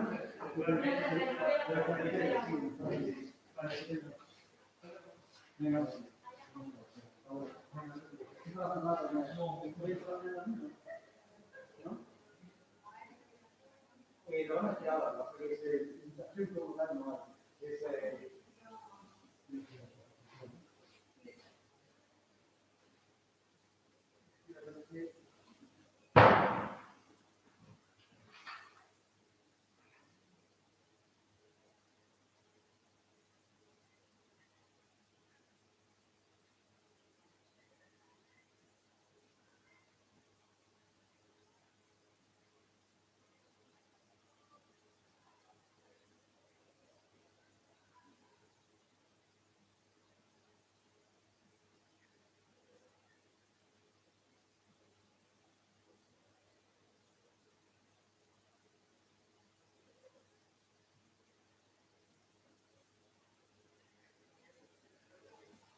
quedamos con ninguno.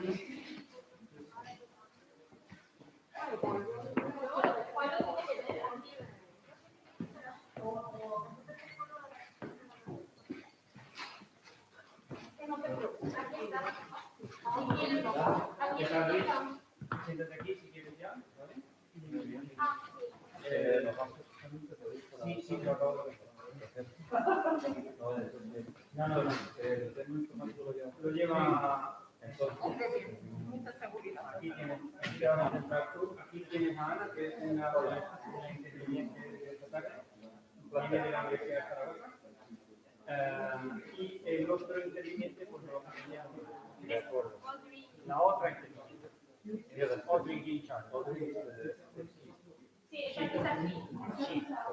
Ha estado siguiendo toda la conferencia, pero que sí, pendiente. Carlos, sí, también lo van a tener.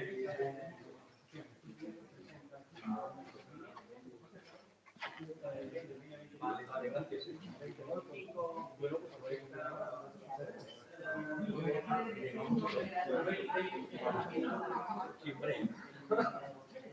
Esto no se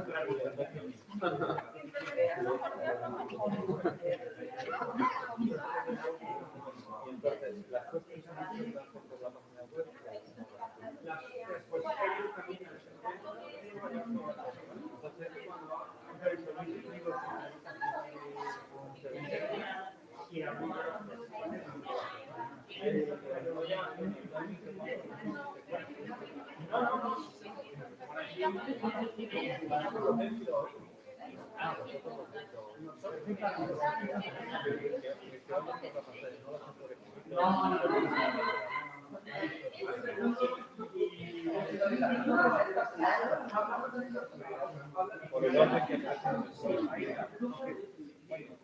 la primera entonces.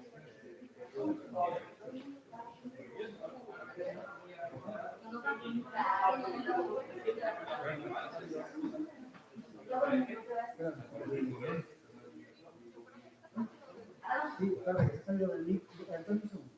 Que no sé por qué se ha salido del link.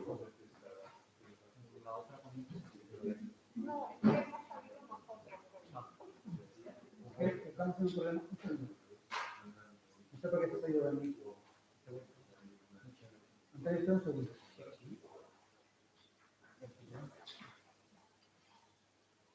Es que, ¿yo lo hago?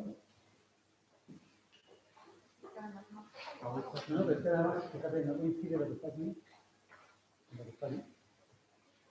Ah, porque ha puesto duplicado las pantallas. Y viene copiado.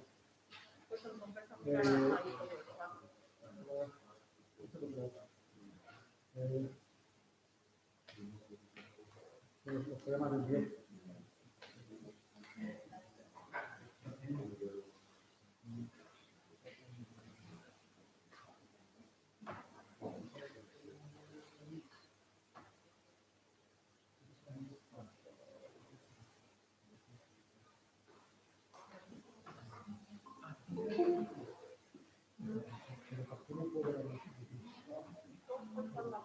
Bueno, no es bueno.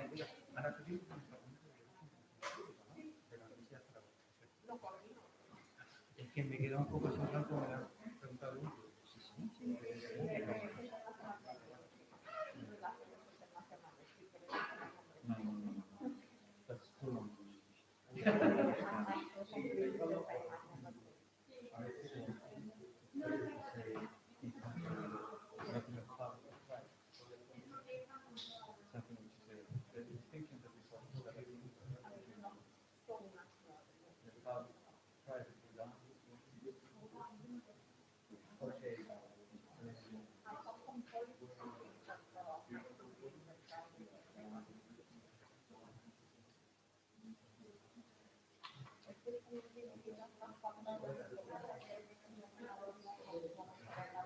¿Quién ha hecho eso? ¿Quién ha hecho esa división? No me preguntes cómo, ni nada. I guess it's not decided. No, a lo mejor no. Yeah, there are options in this one. Bueno, No, da igual, no pasa nada. No hay problema. Vamos adelante, desde aquí lo vamos a hacer. Espérate que voy a decir que Okay, good afternoon already to everyone. I just would like to remind you that we have a social dinner this afternoon. It will be in a restaurant called Carmen de los Chapiteles. If anyone has a problem in order to locate the place, please ask me at the end of this panel. And then please also let me know who, from those of you that would like to come, finally will come to the restaurant, because we have to tell them beforehand if possible. Okay? Thank you very much. And I leave my colleague Luis Hinojosa to lead this panel. Thank you. Thank you very much. Thank you very much for the invitation to moderate this very interesting panel in this outstanding seminar. It is particularly grateful, I'm particularly grateful to the organizers for this honor, and it's a pleasure for me to moderate this panel with such distinguished scholars. I have been told that each of them will have 20 minutes to develop their speech, and afterwards we will have time for questions and answers. So I've asked them to respect this time limit. And without any more talk from my side, I'd like to introduce first Audrey Ginchard from the University of Essex. She's going to talk about the possibility of amending the Convention on Cybercrime, number 185, and Directive 2013/40 on attacks against information systems. After reading the paper, I think that she'll try to convince us that it's necessary to add a public interest offence to the computer-focused offences defined by the directive and the convention that I have just mentioned. And this is so in order to remedy the gap in the protection of security researchers and its negative impact on human rights. I guess that you have a proposal to differentiate between bad guys that disguise themselves as researchers and true researchers if you suppress the usual requirement of authorization. But you have the floor in order to make your point. Thank you. Thank you. Is that right? You can all hear me? Yes, go ahead. Okay. So I'm going to, I have the second slide. I'm going to share the screen, and please feel free to tell me if it doesn't work and you can't see anything. And while I do that, I just want to say thank you for inviting me. So I'm just going to try, this is the first time I'm on you. Google Meet for, can you see the slides, or I have no clue what you're seeing? Yes. Is that, yeah, you see that? Yes. Okay. Just working out a bit.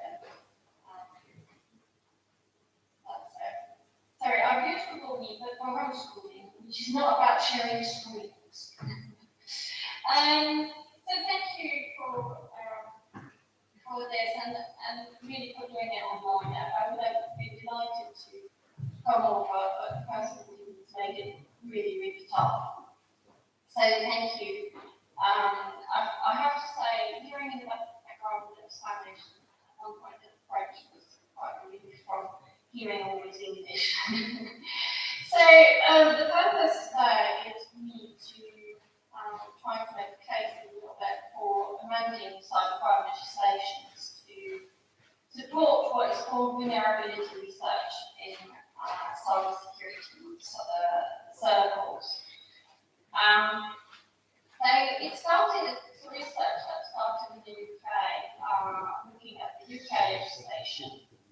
And then I'll move, if you like, to look at it a little bit further with the EU and the convention. So the first point is it's really outside what we so far have heard, was really not international law, in the sense of international public law. And it's at the beginning, there is a need to understand a bit the tech side, even though I'm trying not to be a techie. And anyway, I do not have a degree in computer science. So it's a bit explaining why we need to protect security researchers, especially when they work independently. Then it's looking at the unintended criminalization. So how the cybercrime legislation, especially at the level of the convention, actually criminalize part of their work and sometimes can criminalize the whole of their work. And then looking at why national approaches are necessary, but probably have their own limits in a global world and in a field where cybersecurity, I think we all understand that would be global. And then Audrey, excuse me, is there any chance that we can maximize the screen, please? Sorry, I didn't hear. Is there any chance that we can maximize your screen?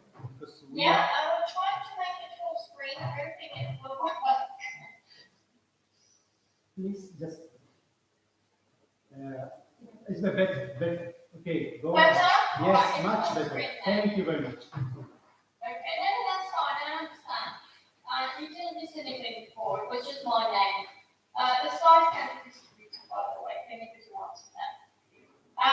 So I want all this in a way to have a case for the last bit, which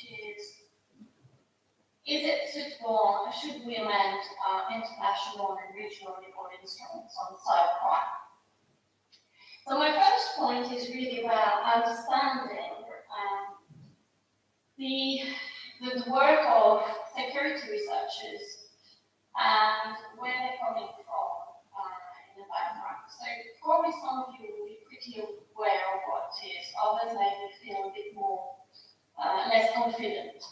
So software, wherever it is about writing code, and writing code involves making mistakes.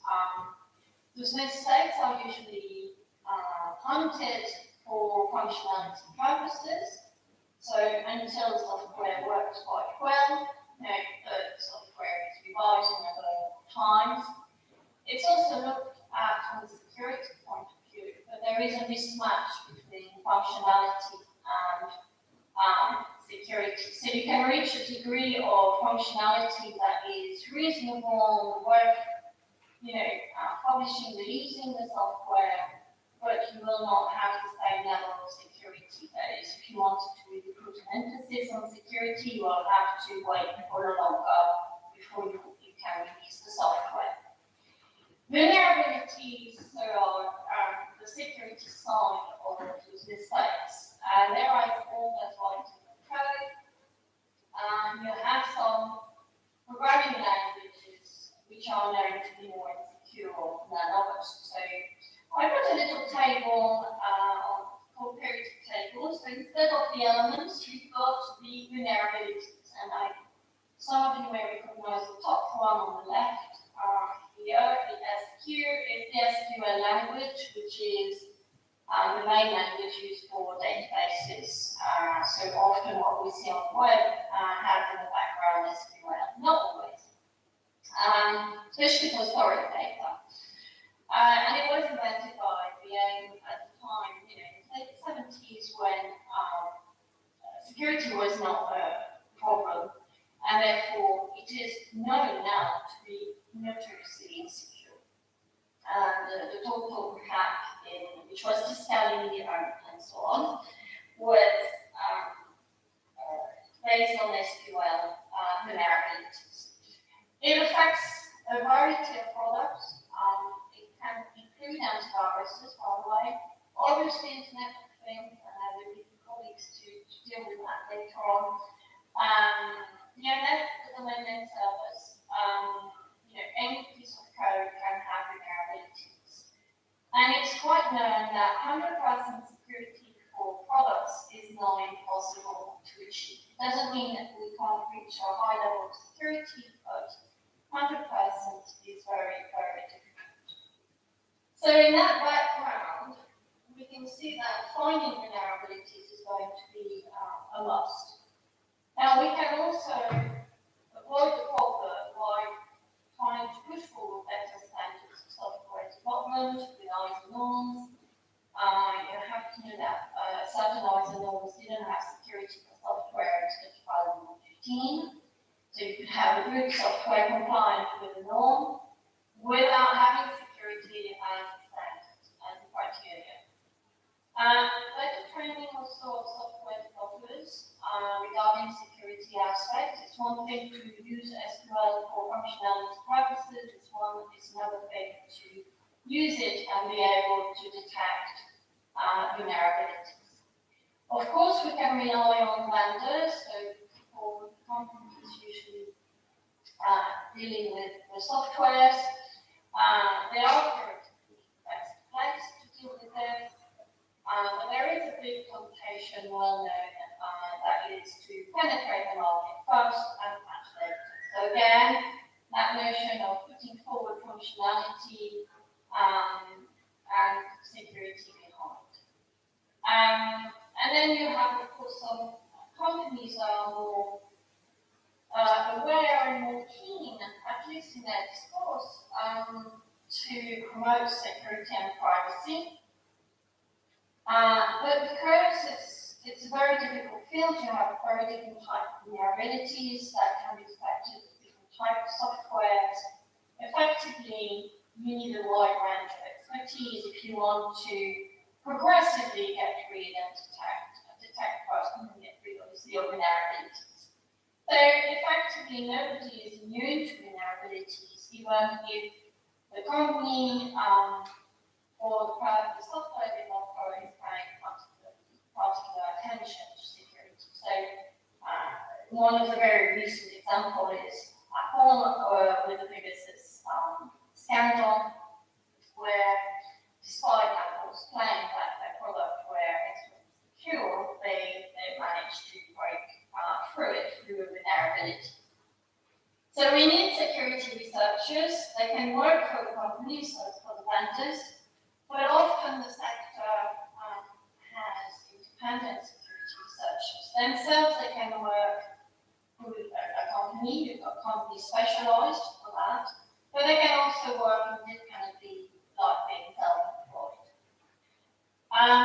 Their work is not always vetted beforehand by the vendors, by the system owners. Good ones are working in good faith. They should follow ethical guidance. I have a lot of assumptions here, and I do understand the criticism behind it. I'm just going to close the window. And their work is across jurisdiction. And importantly, what is often not really well known is that the security researchers since 2005 work in relation to markets. So they sell what they found and they get paid for what they found for proving that there is, proof of concept that there is a vulnerability, and they get rewarded for it. It's legitimate. It's not something. It's not the dark market. I'm not talking about the dark web and about criminals. You have institutions like the EU Commission, which resort to the vulnerability markets and to also third-party programs. So it's something that is legitimate, if you like, as a starting point, and it's different from what we tend to associate with the dark web, the criminal hackers. And it can, again, affect a wide range of security researchers, but that includes academics. in the Netherlands, a couple of years ago, some academics found a vulnerability in the ticket system for the subway in Amsterdam, and they actually got investigated by police and the prosecution service. They managed not to be charged, but it really made the whole community think about what is legal and what is not legal. So my main argument is that at the beginning, the main issue is that we've got cybercrime offences that tend to be very, very broad. And they're probably too broad, and therefore they catch, they create grey areas, and certainly legal uncertainty as to what is legitimate and what is not legitimate in security research, even if in ethical terms that security research is compliant with the principles of ethics in the area. So it's that notion of alignment between the law and ethics, and it's not always aligned. And then, if you look at the worst case scenario, then we effectively have criminalization. We know that certain things cannot be done, even though those things may be ethically perfectly legitimate. It's not something that is completely theoretical. If you start paying attention to reports, it pops up on a regular basis where you've got reports of investigations, of prosecutions. Convictions are slightly rarer, but they're not uncommon at all. You've got cases all over the place, the US, France, Japan, UK, Australia. That's how the way for the language that I can. When it's in English or in French, my Spanish is not good enough to go beyond a couple of headlines. It's not something that is, again, unacknowledged by the community of cybersecurity researchers. The Electronic Frontier Foundation, for example, created the Culture's Right project, and it was literally for protecting security researchers. You've got NSA that published 2 reports on vulnerability research and the problems posed legally, apart from the economics of it. You've got Internet Freedom Foundation. So it's something quite there, even though it probably wouldn't make the headline of a main newspaper in one country. So what type of cybercrime offences, just to be clear, I'm not talking about traditional crimes that move online. I'm just talking here about unauthorized access, unauthorized damage, terms, and the use of tools. So the next slide is just a recap on the legislation. I put the UK Committee Act on what should be all right. And that was just to give an indication, but it's not something I'm going to go into details. I'd like to concentrate on the Convention and on the Directive. So effectively, Article 2 for the Convention, which is Article 3 for the Directive, Article 4 and 5 for the Convention, and 5 and 4 was the reverse for the Directive for data interference and system interference. And then misuse of devices, misuse of tools. You also have the possibility in these documents, in these legal instruments, to criminalize complicity, accessory liability, and attempt. So, one way of summarizing the problem, because I could spend a whole hour explaining the problem in detail, and I think it's not the point here, is to explain what is the problem really for security research. So, in security research, there are 3 stages. You have the discovery of the vulnerability, you've got the verification of it, which is called the proof of concept. Sometimes it's called the exploit. I think it needs not to be confused. It's not an exploit as a criminal hacker project. It's just what is necessary to prove that there is vulnerability, but it's not a full exploitation. Well, at least the good security researchers should avoid going into that full exploitation. And then there is of course, what do you do once you find this vulnerability and you manage to have a proof of concept? By definition, the security researcher, contrary to a criminal hacker, will want to disclose the vulnerability. And that is where we really start to have the difference with the criminal hacking, that disclosure stage.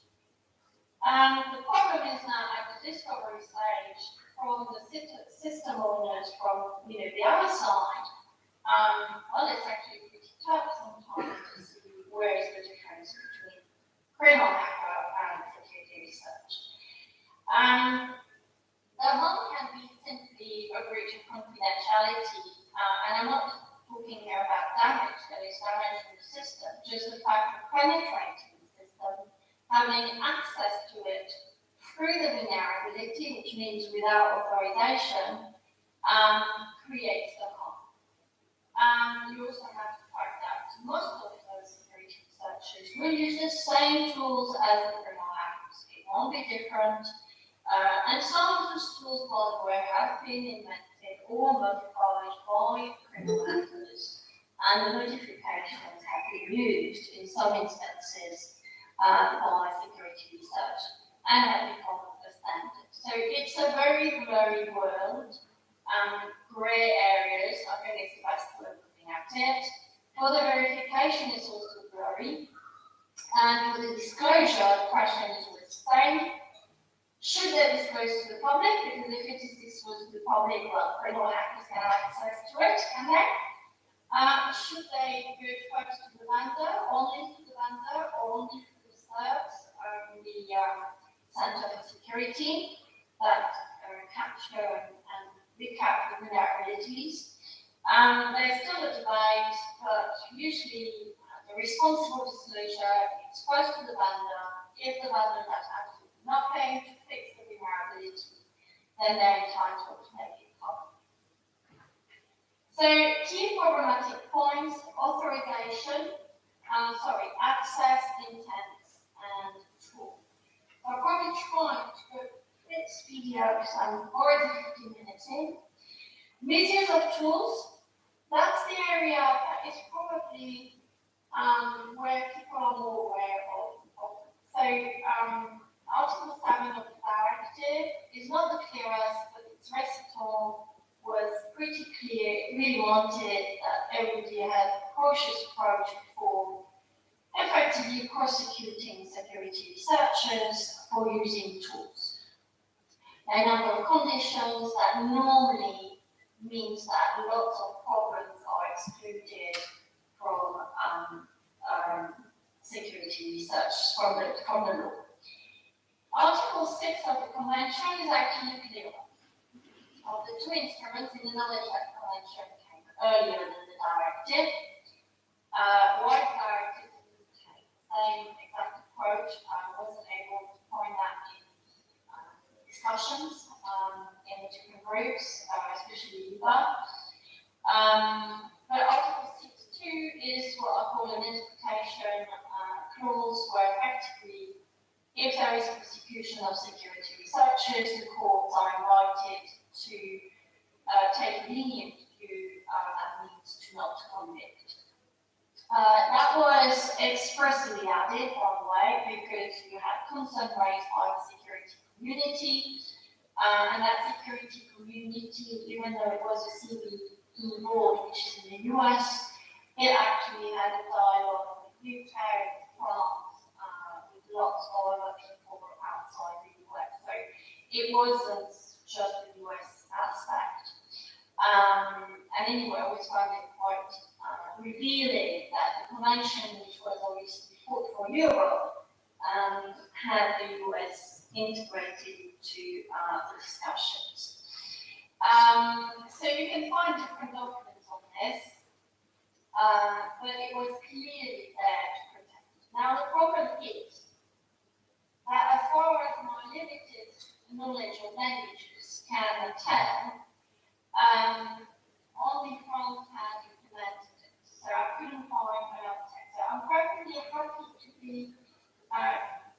criticized or demonstrated the very opposite. I'm on the contrary looking forward to that. But as far as I know, UK, US, Netherlands, Australia, and Italy do not have such rules within their cybercrime legislation. Maybe they have it elsewhere, but I couldn't find it.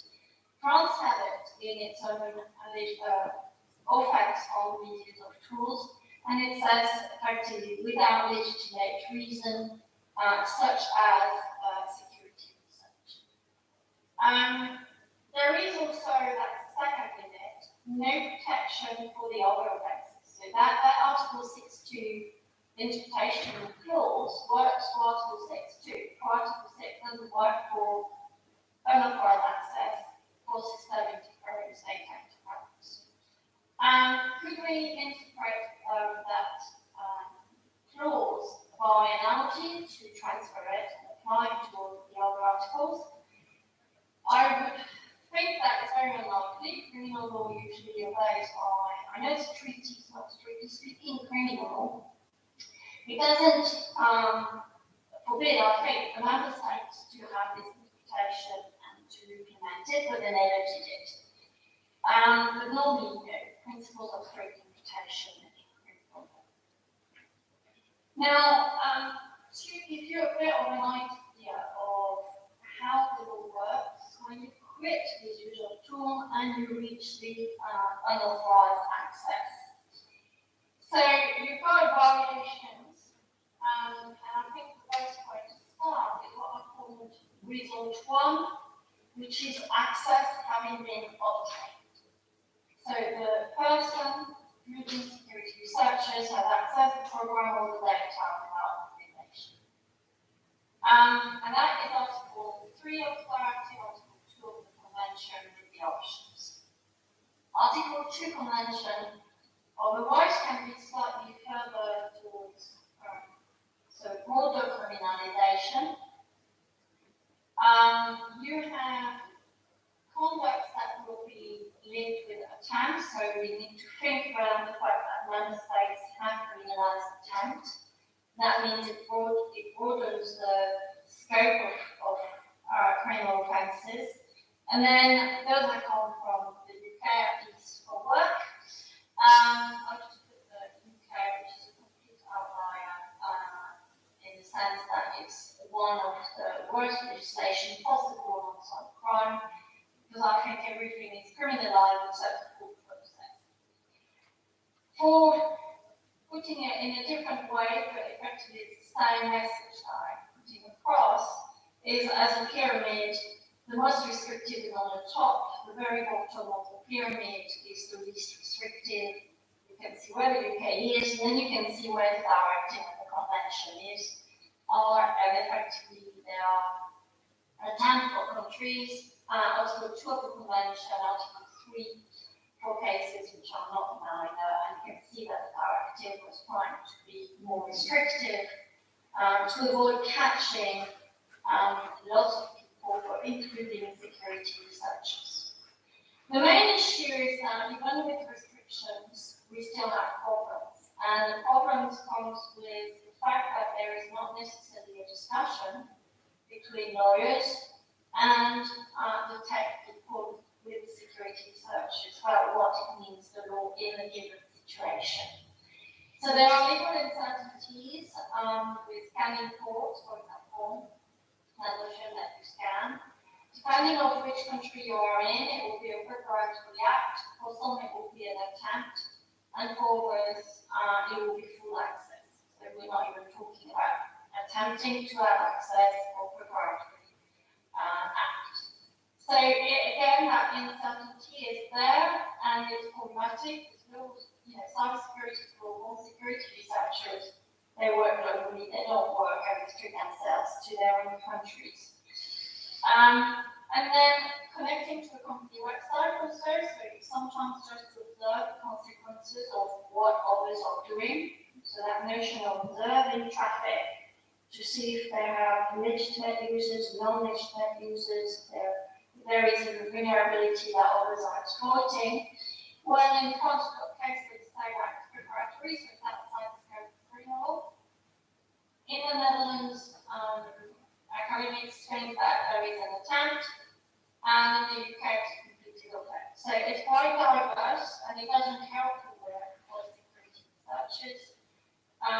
attempt is really a problem because most states have criminalized attempt, but a lot of them do not have the same definition of what attempt is. So legal uncertainty. Then you have the other layer, it is the authorization issue. So the convention defines it with the directive as without rights. The convention explains to it and had not really thought about authorization with security research that is independent. They've thought about it more with vendors. And that's not surprising. Convention is 2000, 2001. Legitimate vulnerability markets with independent security researchers selling what they found is 2005, so it's after. The directive is a bit more surprising, given it's 2013. Recital 17 shows that there is awareness, but the problem is that only thought of security researchers as contracted by vendors, and that's the problem. When there is no contract with vendors, what do we do? So we have vulnerability disclosures policies, but or web programs, but do they equate to an authorization? Well, that's where it's in legal uncertainty. Some policies are extremely vague. Some vendors check their mind, so when they realize what researchers. Summarize in a couple of minutes the rest of Yeah, that's fine. I'm nearly at the end. And sorry.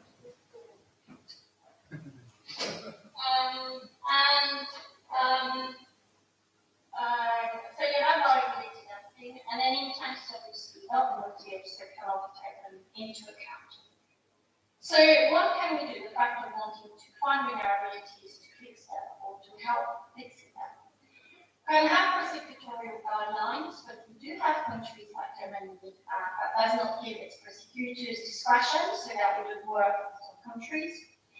It's also depends on what the prosecutor, even though you have the guidelines, you still have to find that the prosecution may feel it's in the public interest to prosecute, to get a decision in order to set the benchmarks. That doesn't necessarily help researchers, especially if they're independent, they don't necessarily have the money for the defense. We could restrict the scope of the offences, and I don't think that's the way forward. I mean, some countries can do with it, it depends on one of them.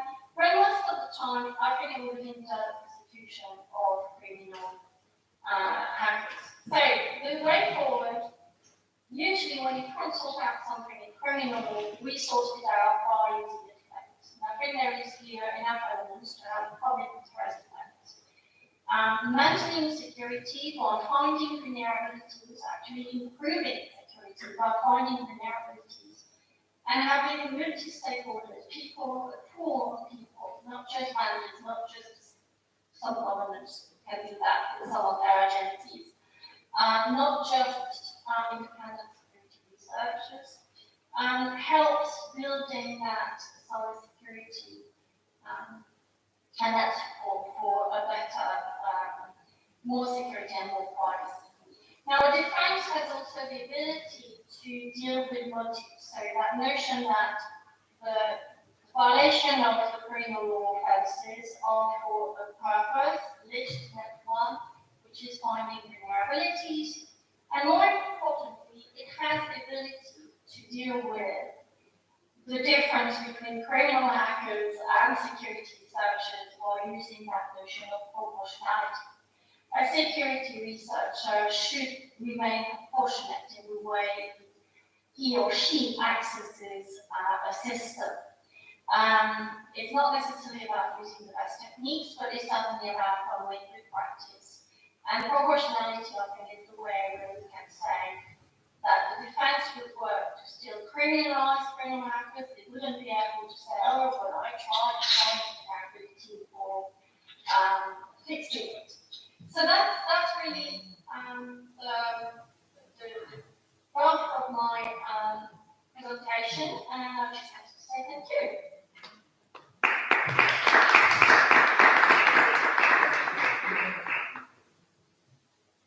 Thank you very much, Audrey. I will now now give the floor to Ana Gascon Martin. She's Professor of Public International Law in the University of Zaragoza. She's going to talk about the Budapest Convention and the new initiative for a UN convention to fight cybercrime. She will try to convince us why it is a good idea to fight cybercrime at the UN, with a UN treaty or a UN convention or a UN resolution, and that, let me be tricky now, that this will not lead to endless negotiations as it happened with the General Convention against Terrorism, where we are still waiting for a common definition of terrorism, so perhaps you think that we will not have to wait so long for a common definition of cybercrime. You have the floor after this distracting introduction. Thank you. Thank you for coming to participate in this.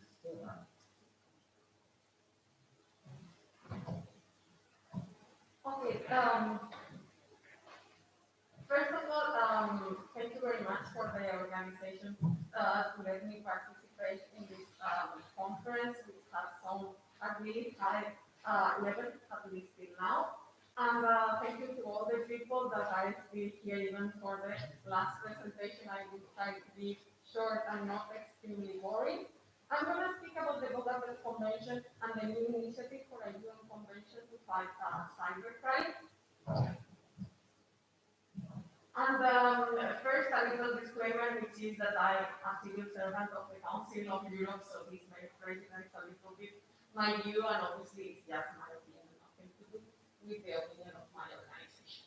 So a little bit of context, I'm sure you all know the Council of Europe, but I don't know if you know that it has been an innovator in all these regulations that has to do with internet governance and cyberspace. And two very good examples, I think, are its current work on a legal framework for artificial intelligence, and amongst ancient examples that are still very current today, is that in 1981, it adopted already a convention for the protection of individuals with regard to automatic processing of personal data, which is known as Convention 101. And the special rapporteur of the United Nations said once that the United Nations should have its own treaty to protect data protection. But he knew this was extremely difficult to reach because of these questions, and he encouraged every member of the United Nations to ratify Convention 101.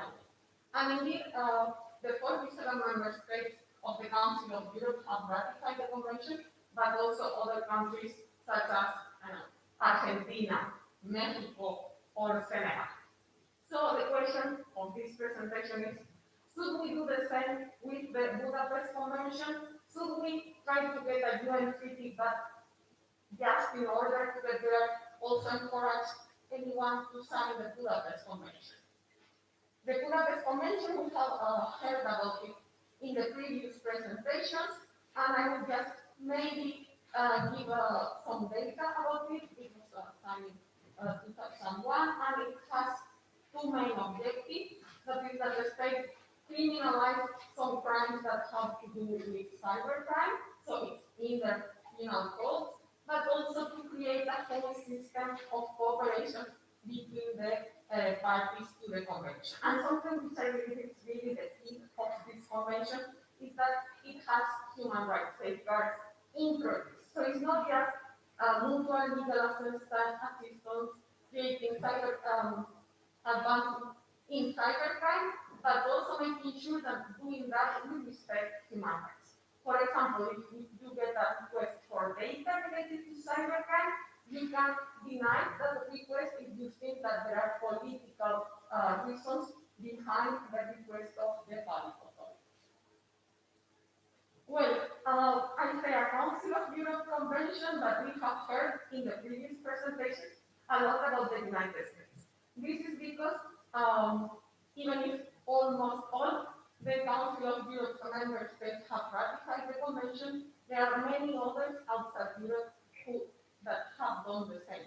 The United States, maybe the most famous, but also Sri Lanka, Japan, Tonga, Morocco, have also ratified the convention. There are 66 parties, but it has affected all countries that are more or less in line with the convention are another 20, and states that have grown in the convention to modify their systems are another more than 50.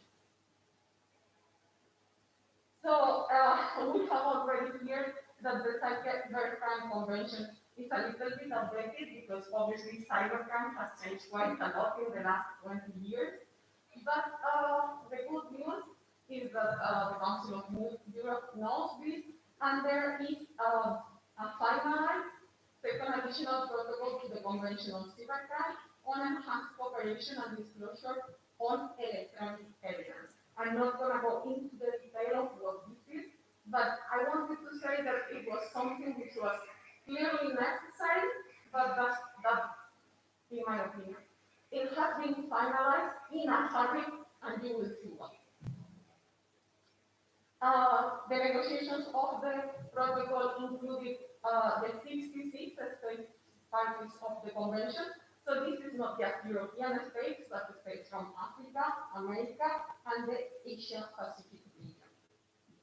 And if you see the press release that accompanied the news of the finalization of the draft protocol by the TCY, which is the committee of the convention, you see Alexander Seged, which is one of my former colleagues, and it's a very smart and practical person, saying that the protocol will remain highly relevant and will continue to stand for a free and open internet where restrictions are limited to cases of criminal use.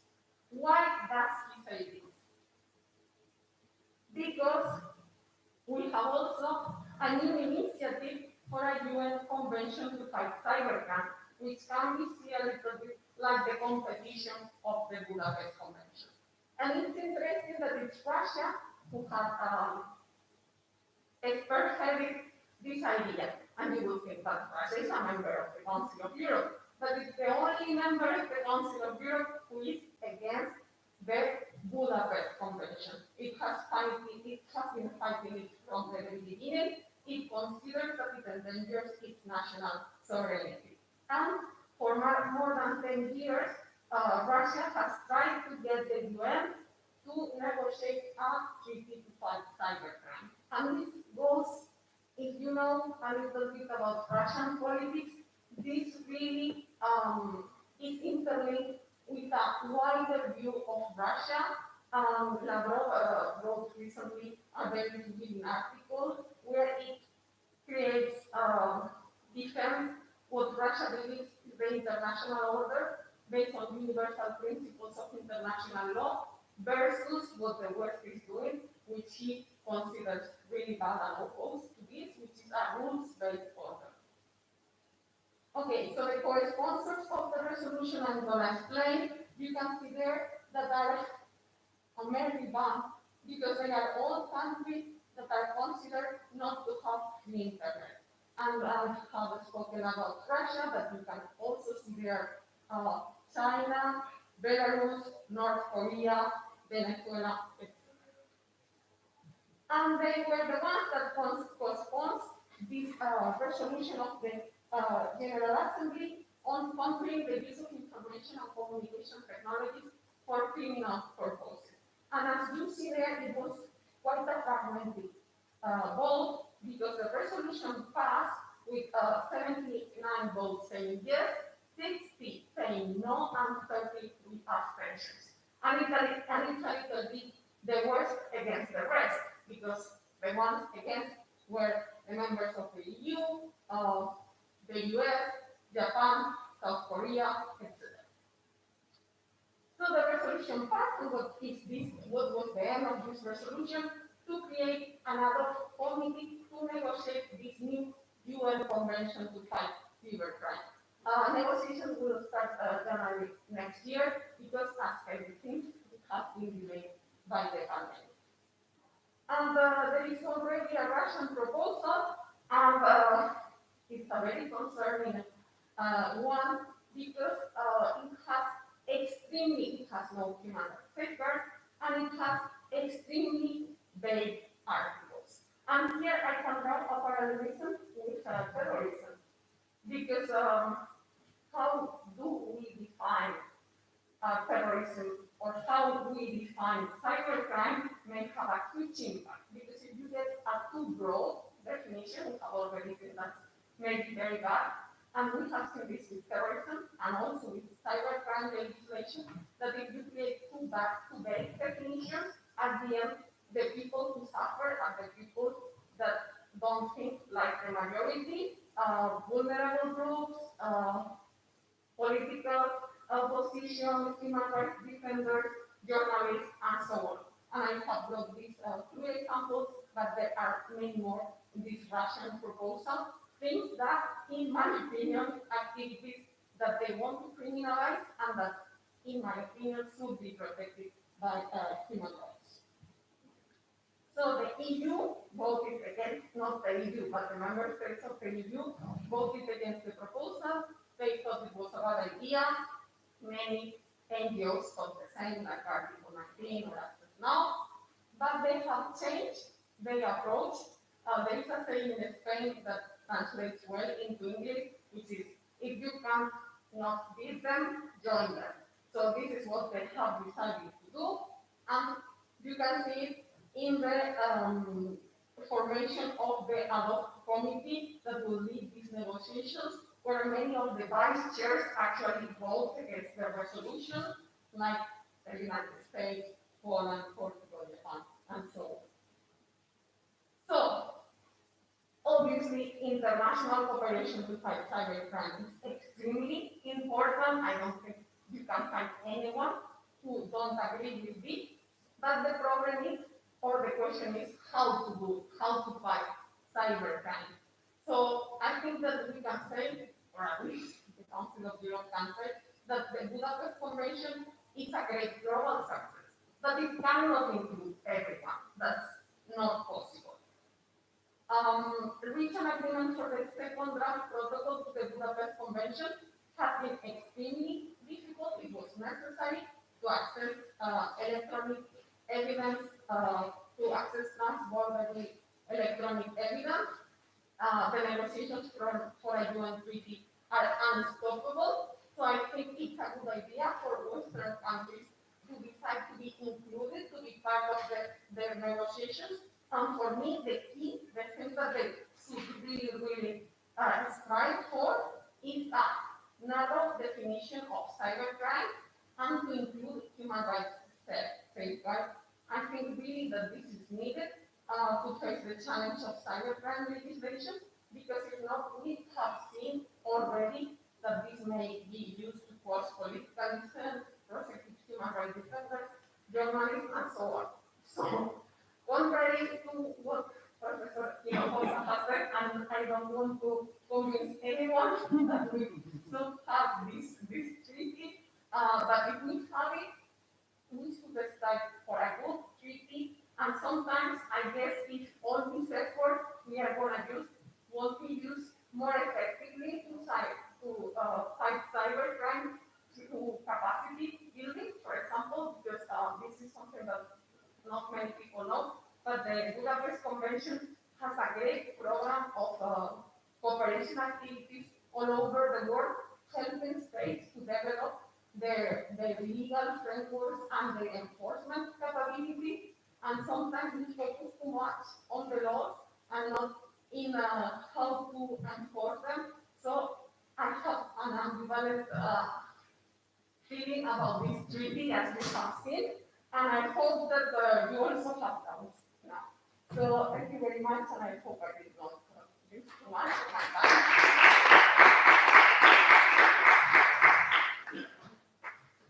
time.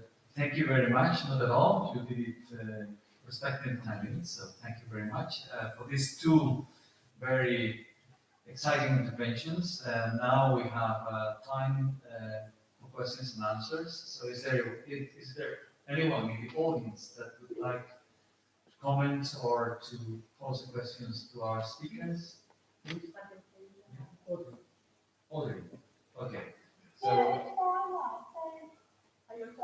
do it go?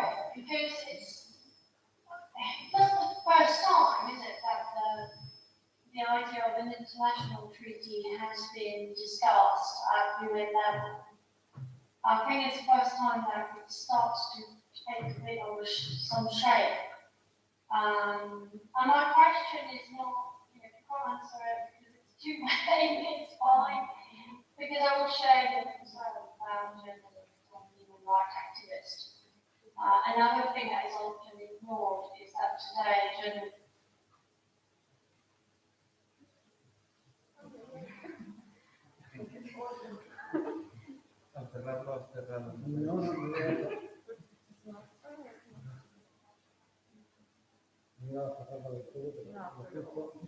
Well,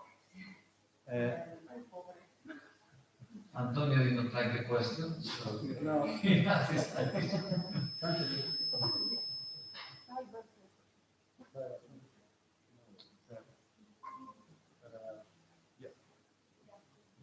Sorry, Audrey, I think that you lost. Do you want me to repeat?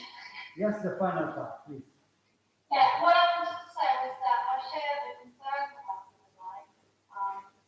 What is often not looked at is that cybercrime offences capture the work of whistleblowers and journalists. Because when you access data without authorization, it's a cybercrime offence.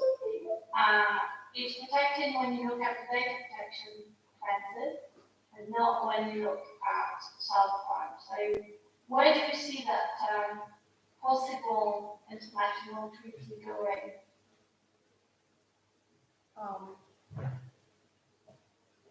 I was not very positive. As you said, this is not the first time that something like this has been floated around the UN, and it was I think more than 10 years ago that Russia presented its own proposal, and it was rejected. But I think we are seeing a decrease on internet freedom as a general trend in the world. So it was easier for this idea to pass now that it was 10 years ago, because interest and positions of some states have changed. And with I try to be funny saying this very round of expression with the initiative, but they are all countries that have a very concerning history background dealing with human rights defenders online, as you said, opposition leaders, journalists. They have all used cybercrime norms to tackle, political issues and limited human rights on the internet, by the way. So I'm not very positive that this may improve the situation. What I would like is that it does not make it worse at this point. And for example, I don't see this being a better legal framework for researchers, for example, as you presented in your presentation.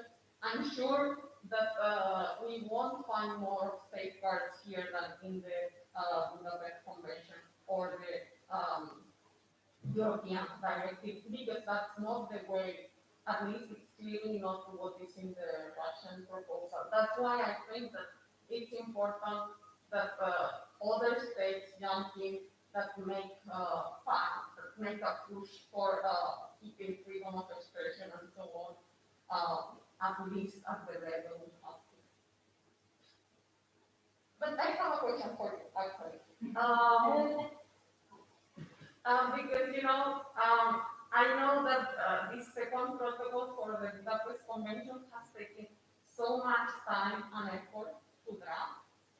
And it has been, I know by my colleagues that it has been a painful exercise, even if they are happy that they managed to do this, and for them very advanced. So I agree with you that we have to protect the security researchers, but I don't see them doing it in the near future. But, you know, that the Cybercrime Convention has been also kept up to date through guidance notes. And I don't know if a guidance note may be a good idea to, you know, introduce it. I don't know if this is, you know, like really something that may happen, but I see that easier than changing actually the convention. It probably would be easier. I can't deny it. I think the ideal solution would be amending the directive and the convention. I think we probably would need to be realistic. A guidance is certainly much easier. I mean, the protocol took, I think, 12 years, something like that. So, we have to wait another 12 years. That might, you know, may discourage a lot of people in between.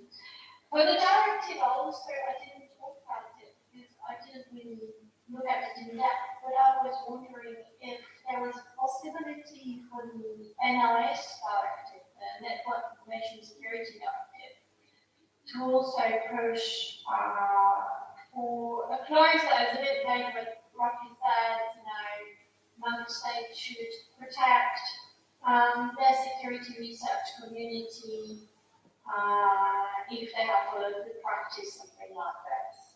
That might actually be also easier because it also gives the member states more flexibility about how they would do that.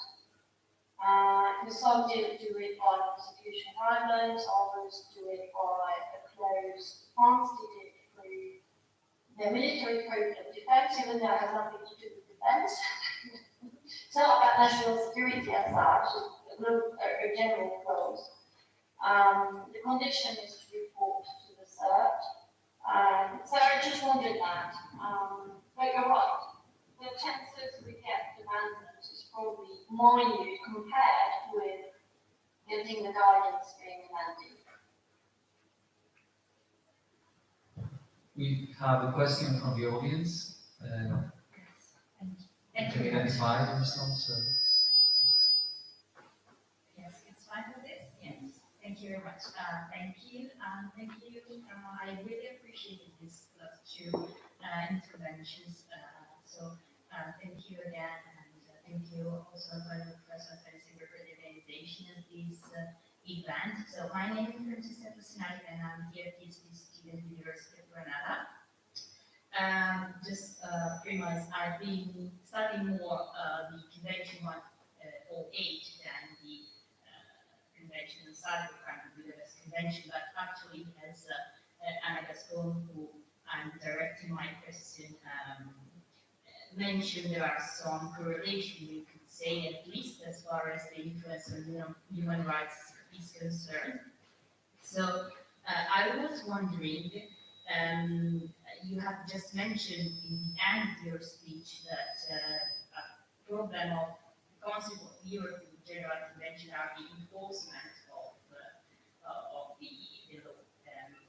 And I was wondering whether in the Budapest Convention or whether in the second amendment protocol there is any new mechanism or any mechanism to enforce or to monitor the implementation of the convention, especially for third countries not belonging to the Council of Europe. Since, for example, in the case of the Convention 108, I mean the late second protocol, there are some new hints in this sense.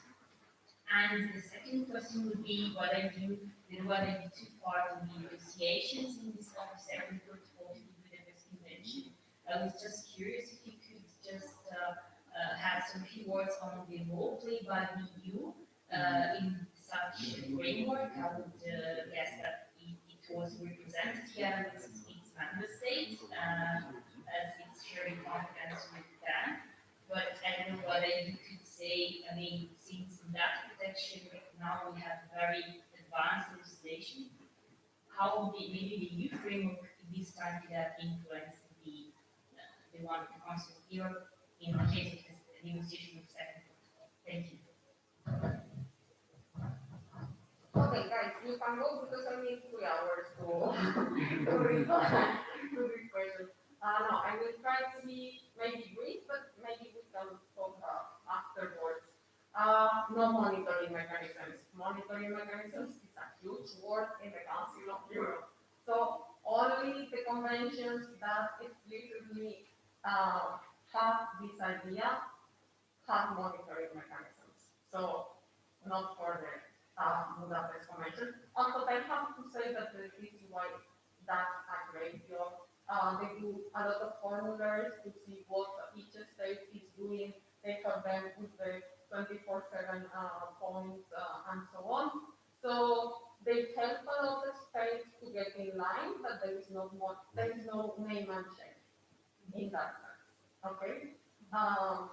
But I always think that you should read Convention 108 and Budapest Convention together, but the truth is that the member parties are not the same.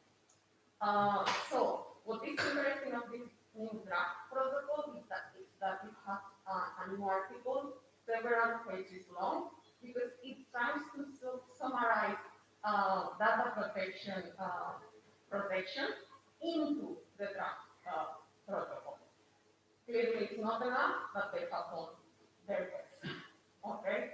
About the EU part, I was not present in the negotiations because I took my leave from the Council of Europe before they started. Also, I was probably present in some cloud evidence group meetings. But I can clearly tell you what was the job of the EU there because text is about it. So the members of the EU have to coordinate themselves to solve a common front when they are negotiating a treaty in the Council of Europe, which is under the competence of the European Union, and the EU is quite stern to make sure that they do. And the EU was also present in the negotiations, and it has an important presence because it's not just people from DG Home, which you would think is normal thing, but also people from DG Justice specialized in data protection. So I would think like the head of international data flows of the EU Commission was present in the negotiation. And either the Data Protection Board or the Data Protection Supervisor made contributions to the consultations on the draft protocol. So you can see that the EU was very present in the negotiation. And that's why, because they are negotiating many of the same things at EU level. So there are two parallel negotiations, and the EU wanted to make sure that what was decided in the Council of Europe was in line with what they were doing at their own level, which is not finished. So it was quite tricky. I can go on and on, but I will not. I don't want to take your time.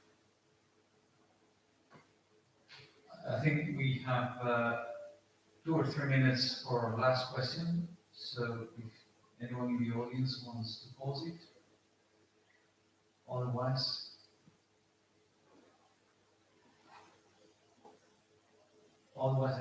I can do it. Yes,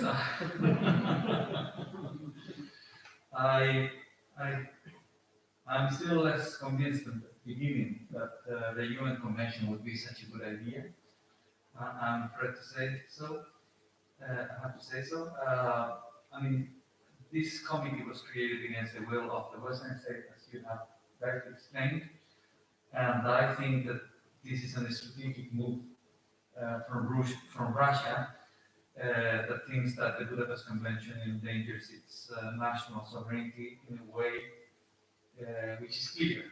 It's better a new treaty in the UN with very vague drafting that would allow them to qualify a cybercrime and request international cooperation for cybercrimes that are not cybercrimes and that are simply ways to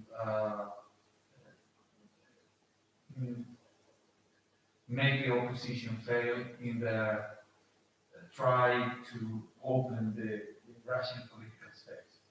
And therefore, I think that if this is going to be the consequence of the UN Convention, it would be better for Western countries to boycott it, unless there is human rights safeguards, something which is not possible, because the countries that are supporting this initiative are fragmented. I mean, North Korea, China, and the record on the use of the cyberspace to control political opposition is frightening from my perspective.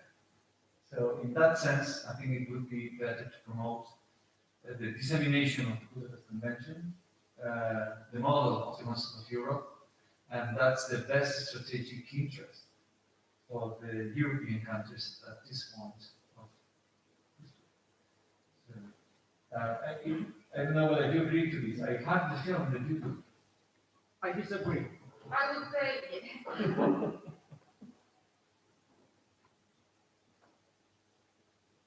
Sorry? no, I just wanted to be, boycotting is difficult. That's why I think it's a good strategy for the West to look the other side and join the conversation and see what is there and try to defend human rights perspective, not to say, no, you can do whatever, because it's a shift of power, because Russia could not get this 10 years ago, but it can now, and it's not, I think it's about Russia, it's not just Russia, and it's many other states who have this spirit of power nowadays. So I think we cannot relinquish our responsibility on that sense, but I really believe that the model of the Budapest Convention is a good idea. I would like to say that, aquí, Antonio? Thank you, Ah, Nico. I will contact you. No. Sería aquí, ¿no? Yeah. I guess that you can have a couple of minutes more. Just one minute. I see the point in what you say about the Budapest Convention on cybercrime. This is the background law that we have today. It can be perfected, of course. The problem is that being right about the substance doesn't make you right on procedure. 79 countries voted in favor of the resolution proposed by Russia. So there has to be something else. Many countries, parties to the Budapest Convention, voted in favor of the Russian proposal. How do you explain that? So many developing countries have been convinced by Russia and other allies to start a process in order to draft a cybercrime convention within the UN. So what we have to do, the West, NGOs, is to convince those many countries that voted in favor of the resolution proposed by Russia that the safeguards that we have in any rule of law country that we belong to is a good thing to be included in the future cybercrime convention within the UN. So it is better to join them in order to beat them than fighting them outright. This is, I believe, a good strategic move that we have to take. That's it. Thank you.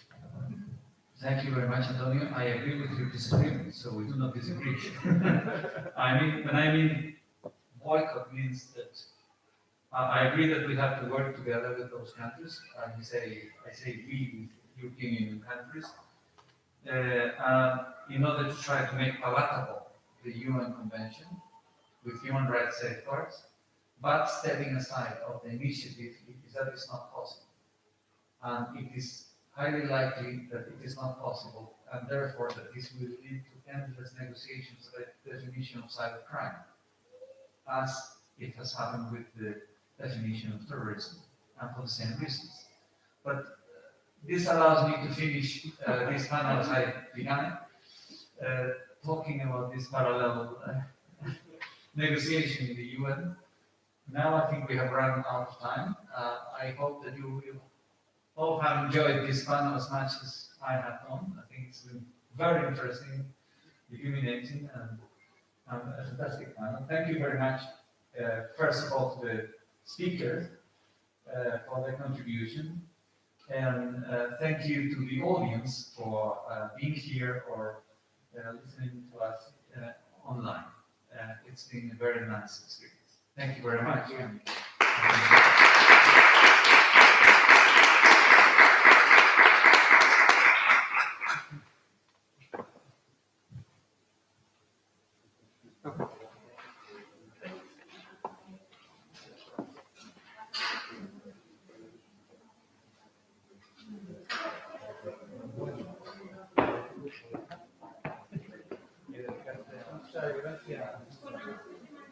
Por tu presentación.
Y el gato que había sido no quedan fiscales, que no tenemos.